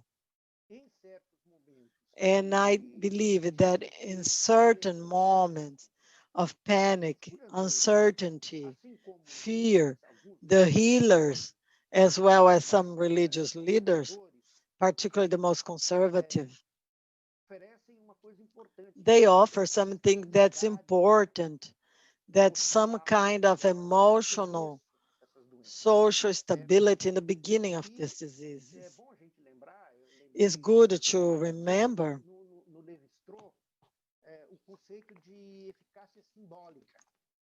in Levi-Strauss the concept of symbolic efficacy, how the faith, in the faith, people share symbolic universe, a cultural universe. Also, Bourdieu talks with that, the symbolic power, how sharing the symbolic universe, a procedure, a recipe that's considered valid and is accepted as a medicine against the disease, is accepted in the same measure that it is related to the local knowledge, and the local knowledge is maintained and reproduced. So there is some studies that shows that is necessary to mobilize these healers to be health agents. But in Mozambique, but now as well, but in South Africa, they are recognized. They not only can, but they also must have an important role, because the majority of the people, they look for several alternatives of health, either simultaneously or one after the other. Maybe he goes first to the healer and then goes to the doctor, or first goes to the doctor and then goes to the healer. So the healers also have an interpretation that many times is skeptical in relationship to the health system, because they interpret that the disease is a material expression or something that's intangible. So the doctors are not able to identify the reasons that they get sick. They are not able to identify clearly in how to treat. I have mentioned that in that live, but I think also in the ebook that is going to be released. But in Mozambique, the government created a national commission for the confrontation of COVID, but one of the representatives of the traditional doctors, this association called Ametrano, it was there to recognize that in their cultural universe, this disease had no treatment. And therefore, they were there also to get advice from the government on how to help these people. Now in South Africa as well, recently, the healers, although they are part of the official health system, I saw a letter in the newspaper, a letter to the government, that at the moment that the government set up a crisis committee, the healers were not invited to integrate, to be part of the committee, to discuss measures and receive advices, orientations of how to do. So talking about that, let's think about some impact in the symbolic order, but a very important change in the funeral rite. Everything that was associated to the physical presence. This is COVID. That's very similar to those of the Ebola. All these burials, these changes in the relation of the human beings with another existence, and this has a big weight in the African continent, exactly because the belief that the physical world is not the end of one's existence. So this transition not only deserves, but requires a specific set of procedures, of rituals, of prayers, of presence of certain people that's in that family in a spiritual system. All these people should be following, should be present in this moment, and they are all absent now. Aside of that, the direct impact in the economy and other procedures as well. For example, there are studies that shows, as expected, that women are the most affected. Why? Because the women in the majority of the continent, they are responsible for agricultural procedure, for the processing, for the commercialization and buyers of the products, and they buy the products and they cook. So the death of family people in productive age, it increases the agriculture labor. For COVID, with the closure of the borders, the import of products from one region to the other or from outside of the continent demands a bigger production to replace what was coming from outside. The sellers, the women sellers, the great majority of people in the markets are women. Almost the totality, 90 some percent of the sellers that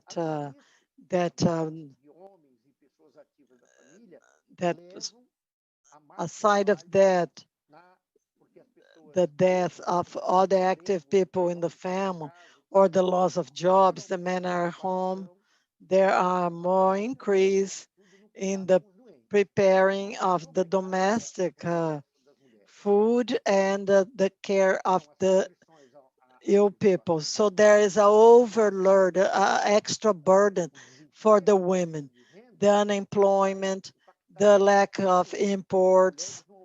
So this impacts the women many different ways. The lack of jobs of men increases the prostitution as well.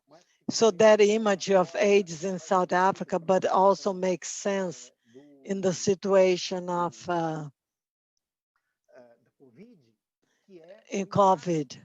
That's the impact that COVID and lockdown has in the sex workers, for the sex workers who are directly affected, not only for the exposition to the virus due to their professional work, more exposed to any independently of the sexual orientation, but they are also affected, money affected, because of the lockdown, the closure of the bars, the nightclubs, the decrease of the tourists, the decrease of the circulation,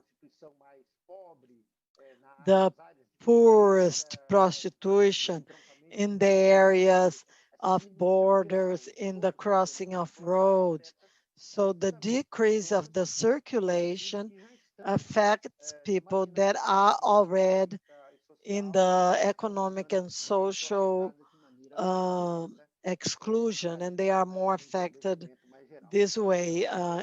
They are more impoverished.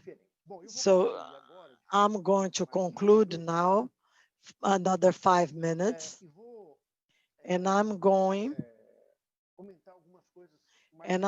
to comment few things that are more general that I should have done, but I have to do. The epidemic in itself, and particularly those that affect the African continent, creates a parallel epidemic. That's an epidemic of interpretations, of significances, of explanations. Therefore, and also of general explanation. One of the general explanations that Africa, the epidemic is in, and the COVID would be catastrophic because it reads Africa as a homogeneous one thing, not taking consideration of realities, differences in medical infrastructure, and also political political order. Is one thing if the country confronts the disease openly, clearly, or the situation like Magufuli. We don't know how many thousands of people are dying in Tanzania or contaminated by the disease. So these ideas of Africa as one thing is very complicated. And also this kind of epidemic of meanings, these legends, this urban myth, we call urban legends, but this is also, this is very connected with the rural area because of the media. It circulates globally and is present in many other narratives. It's not an African specificity. And they express the great set of feelings facing the inexplicable, fear, anxiety, frustration, poverty, all of that contributes for this flow and creation of narratives. But in the other side, we have to recognize that the rumors create realities, concrete realities. They are not just rumors.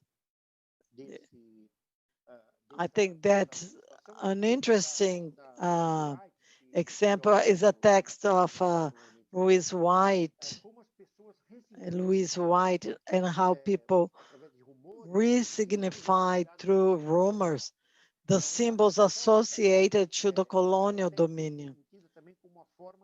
Is also a way of resistance. Another thing is to know. The researcher has to differentiate the fact that people knows the rumor, the myth, and to the fact that to act according to this rumor is not automatic. The same way a rumor can provoke concrete actions like attacking hospitals or attacking health workers, or the case of the pure virgin that can happen, but also many more people, millions of other people also heard these rumors and they did not get involved in this practice. So it's necessary a better analysis, a social analyst or historian, anthropologist, all of these need to be attentive to distinguish, to differentiate, and not just follow the narrative that the sensationalist press makes real. You know, this media that wants to, this publicization, like making them, these rumors true, and people would be acting. So this differentiation is very important. We have to understand the rumors in the terms that I mentioned as Louise White, as a counter narrative, as a mechanism, as a cultural mechanism, and its relationship with the concepts of power, of a popular culture that rises as a reaction to official narrative. For example, doctors, government, health system, etc. Biomedicine is connected to the narrative of the Western world. And the presence of these teams of NGOs is seen as some kind of continuity of a hierarchical relation between the Western and the whites with the African, with a history from the colonialism, and persists is the neo-colonial relation that's very clear in many circumstances, in a very authoritarian and arrogant way. But these reactions can also be seen with the idea of a counter narrative to subvert the official order. I was of the famous text of Batikin when he talks about a carnival, and he says the carnival is a moment of breaking the hegemonic norms and rules from the bourgeoisie, from that moral. So the carnival would be this counter-hegemonic moment against this. But I also remember another text. I think that was a text by Johannes Fabian. I didn't find the text. The idea, many times this narrative, there is an exercise to preserve the self-respect. Even the narrative of Lubeck or Mogufuli, it doesn't appears from anything. Maybe it's not just so. Even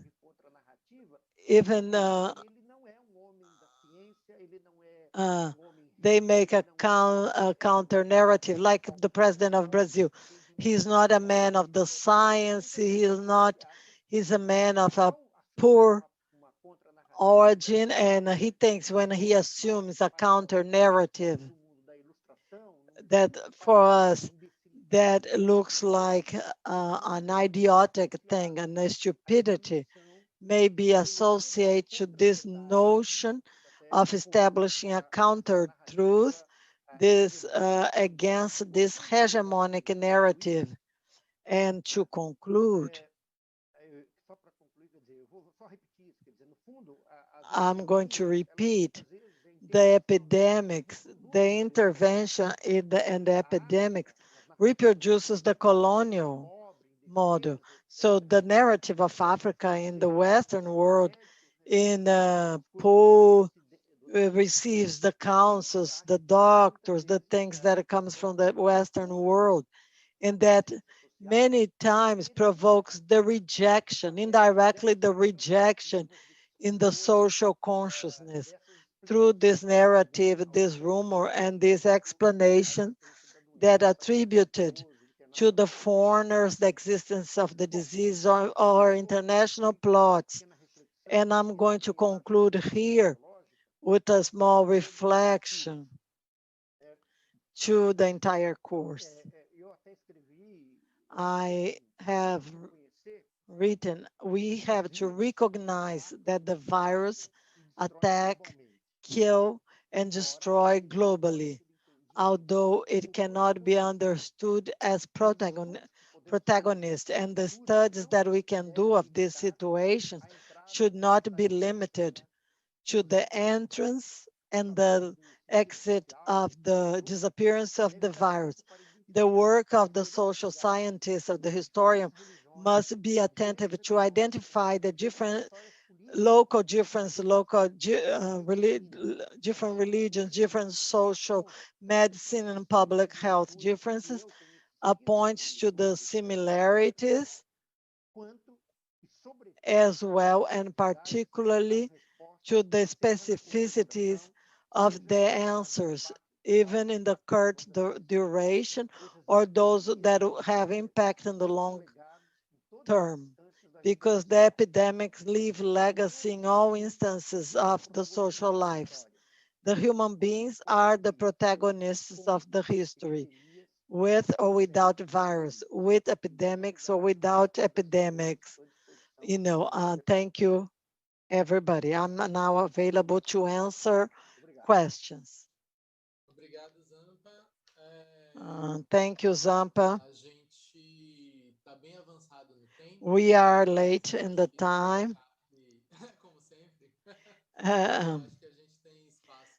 But I think we have space for some observations. We have some observations, some questions in the chat, and I'm going to start that. Bablut, I don't know if he or she said that this organic COVIDs, in Madagascar was donated to the president of Guinea-Bissau, but it didn't work, and he used it, and the president himself also. So Bablut was Adilson, is he. And Angelo also made some commentaries and two questions. Two of them have to do with a comparison of the African context that you mentioned to Brazil. The first has to do with the gesture of spit. Is educational myth. He's talking about the neighborhood of Amaralina is common man spitting out in front of other people, if you can explain this difference.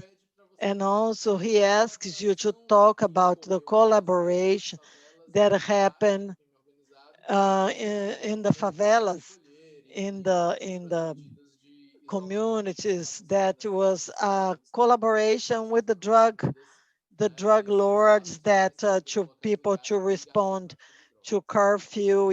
They didn't obey the government, but they would obey the drug dealers. About the Guiné-Bissau, that Adilson. Several countries. I think enter in this thing of the organic COVID. It was a euphoria. It was a legitimate euphoria because to produce 1 ton of this liquid, the cost was $5. And you could drink as a soda, like he is drinking. The president of Madagascar drink we saw in the image.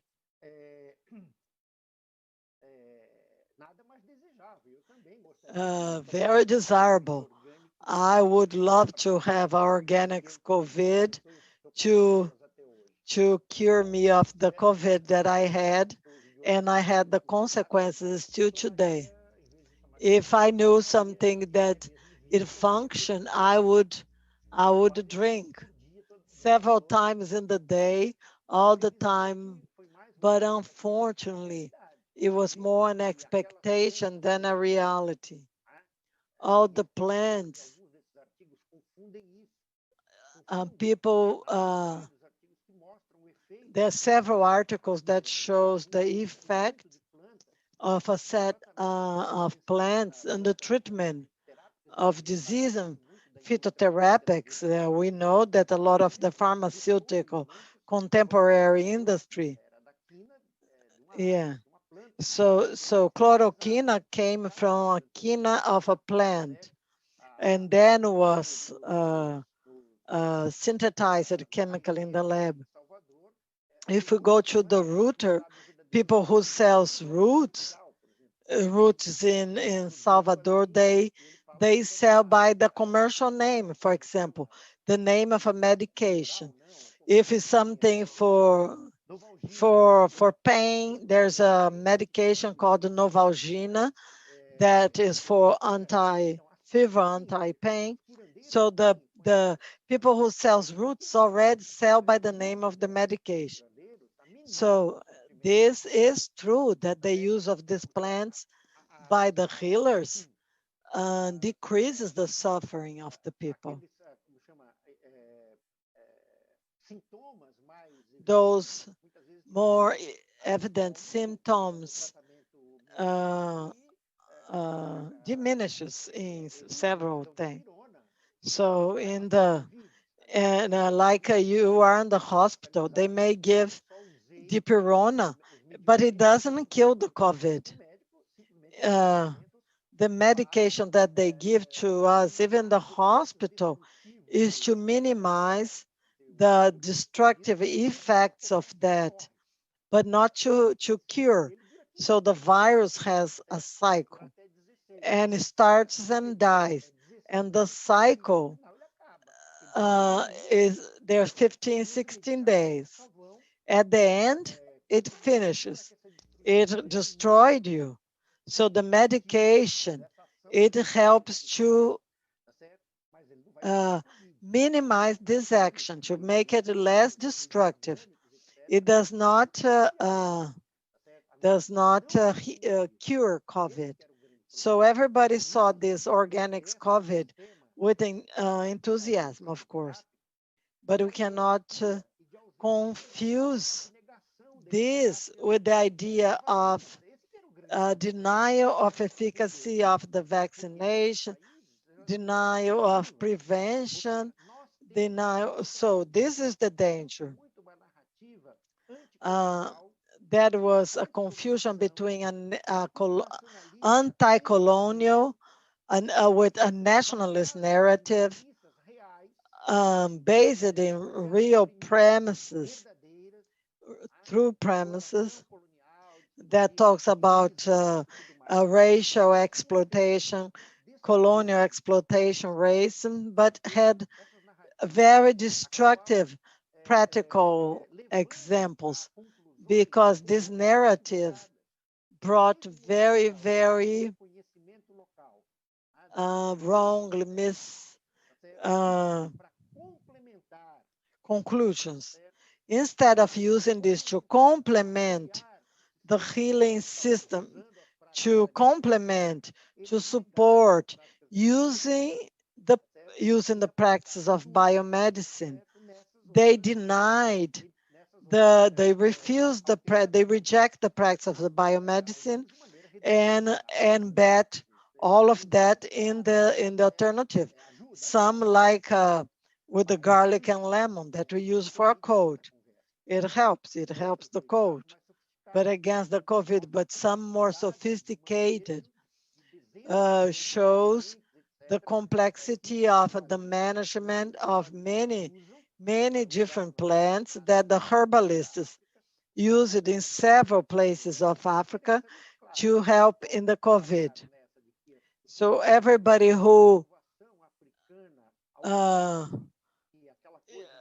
believed that this was, the organics was the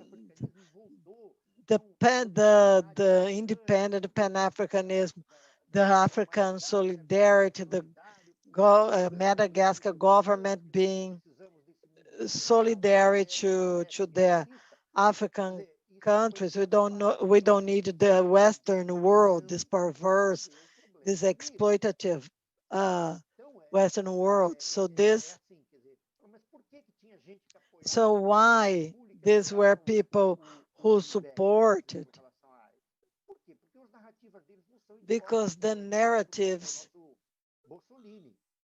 some were supported, like the narratives against AIDS. It was funded in through arguments, not idiotic like the ones of our president. So those who saw colonial situation, racism situation, they know what means that narrative. The denial of the other was the great problem. I don't know if I answered you. That's another Bungeli. Once more.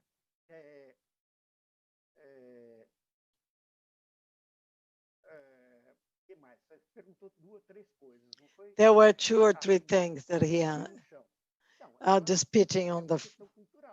These are cultural. In Brazil, people say that is not polite. Just that, it's not polite. It was very strong in many places. No, don't spit on the floor. They would say that, but also this was associated to the transmission of TB. So the campaigns against spitting, against coughing and then spitting, because of the tuberculosis transmission, the anti-tuberculosis campaign, the education against tuberculosis, one of the points was don't spit on the floor. But I know that also in the African continent, I never seen people spitting on the floor. I never saw it. So I paid attention to that. And if I saw was so rare, then I didn't pay attention and I would have seen. Maybe you could help me. And this dimension of the body fluids, even urine and feces, and particularly the fluids, are fundamental elements of the integrity of the individual, is means of transportation of their vital energy, like blood, semen, of saliva. In Brazil, we have this example. I don't remember in Africa, the matter of the nails and the hair. People say, don't leave your nails accessible, because they can use for witchcraft to use. Macumba is a wrong expression to use that, but nails and hair. And this one of the drug dealers, I heard of that, of the collaboration of the drug dealers. I saw an article about this in Rio, and according to this article, this would facilitate the movement of the dealers. I don't know how it would facilitate if less people circulating the movement of the agents, so the dealers would more evident, and also would make difficult for the buyers. So it would be much more explicit the entrance in that environment to pick up drugs. I think this would deserve a study, how this collaboration of the drug dealers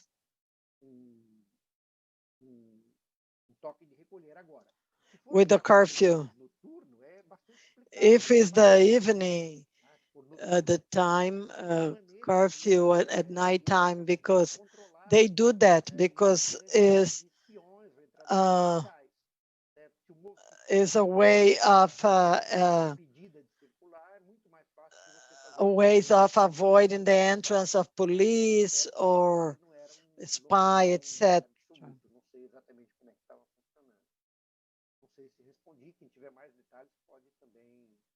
I don't know if I answered that. If you have more details, you can.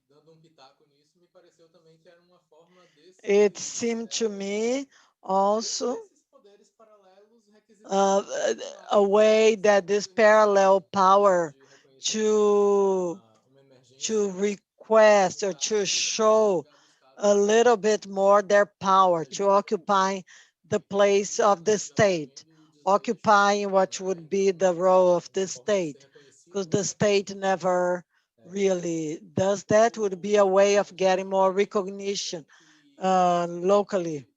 He also says it's not enough to defend the nationalism movement. This idea of defending what is ours was a false alarm that does not dialogue with the scientific method. It was necessary for them to have invested in research, but and also in agreement with the traditional medicine, but also research. I agree with you totally. I say the behavior as scientists, we have to try to understand this situation is a pandemic, but it does not produce any effect or answer, or pandemic if answers. It is a viral pandemic, but it is local in terms of response. There are certain similarities. There is a certain performance, a dramaturgy that it crosses all of them. But I think this is proper of the human being. But they have very different responses, and it's not a different, very regional. The Europe, the Western world, Africa is a study of social history, local social history, local anthropology, how people interpret. But it's obvious that in this interconnected world where there is a globalization of merchandise, people don't have a free circulation, but with the universe of the internet and the telecommunications, the ideas circulated in a very high speed. A person that is in the back of the back areas, if they are able to get an internet signal, they can be reading something that is being published in the other side of the world. So there's a universe that is connected, but the fact that they receive a certain information it doesn't mean that they are going to interpret this way. The object as well as the ideas are re-signified in accordance with the social environment, cultural, how people interpret the world, how they interpret the cosmos where they live. And many times it's not a collective. Sometimes in one small village, there are different interpretations, different points of view. I like an image that shows that each person see the sun from the window of their home. So there are multiple points of view, multiple ways of seeing the same sun. So we have the same pandemics, but the reading of each one does. I think my students from the first class, I would throw a book and then ask them to describe how was the narrative and how they saw that. But they were always individual narratives, personal narratives, and sometimes it can be of a group, of a collectiveness, but we have to do this delicate, this micro study of the places, of the locals, and not generalize of this reading of a homogeneous Africa is very old. And in these situations of pandemic, they are reprocessed and they return stronger. Due to the time, I think I have to thank all the people who are here with us. There are several comments, people thanking in the chat that help. I would like to thank. I could not be with you in the last class. I close remind you that next Thursday, in 2 days, we have the last encounter of this cycle that we are going to discuss methodology issues, the possibilities of innovation and methodological limitations. I don't have the program, but you have the program. And we also have, as William said in the beginning, the launch and the release of the ebook related to the first cycle of lives. So invite all of you to be with us. I thank everybody who is here.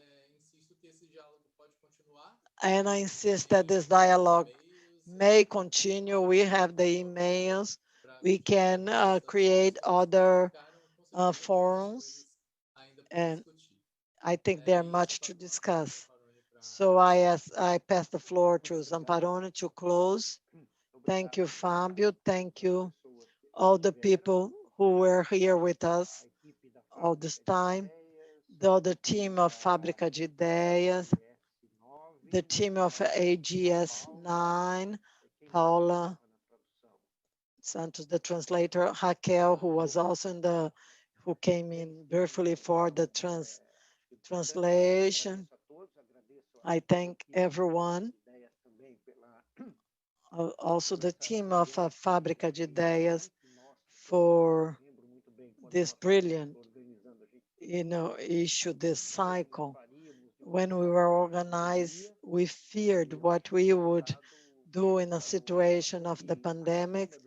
And I think the result was above what we expected. We have overcame our inexperience, our lack of experience in this virtual world. We were able to overcome a lot of this, and I think that the classes and the things were a very high level. Of course, we would love to be presential because nothing can replace that. The possibility of thinking outside of the formalities of the round tables or to talk about other things.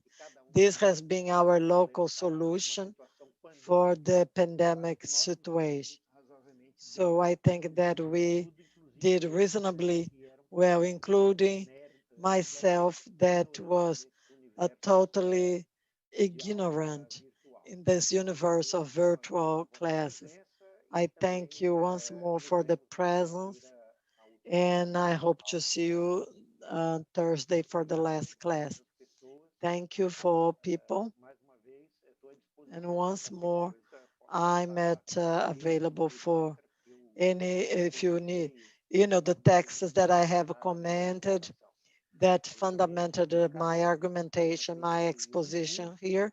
Of course, each one of the themes that were approached here deserved a course in itself, not just a class with multiple interpretations. So thank you very much and see you next class.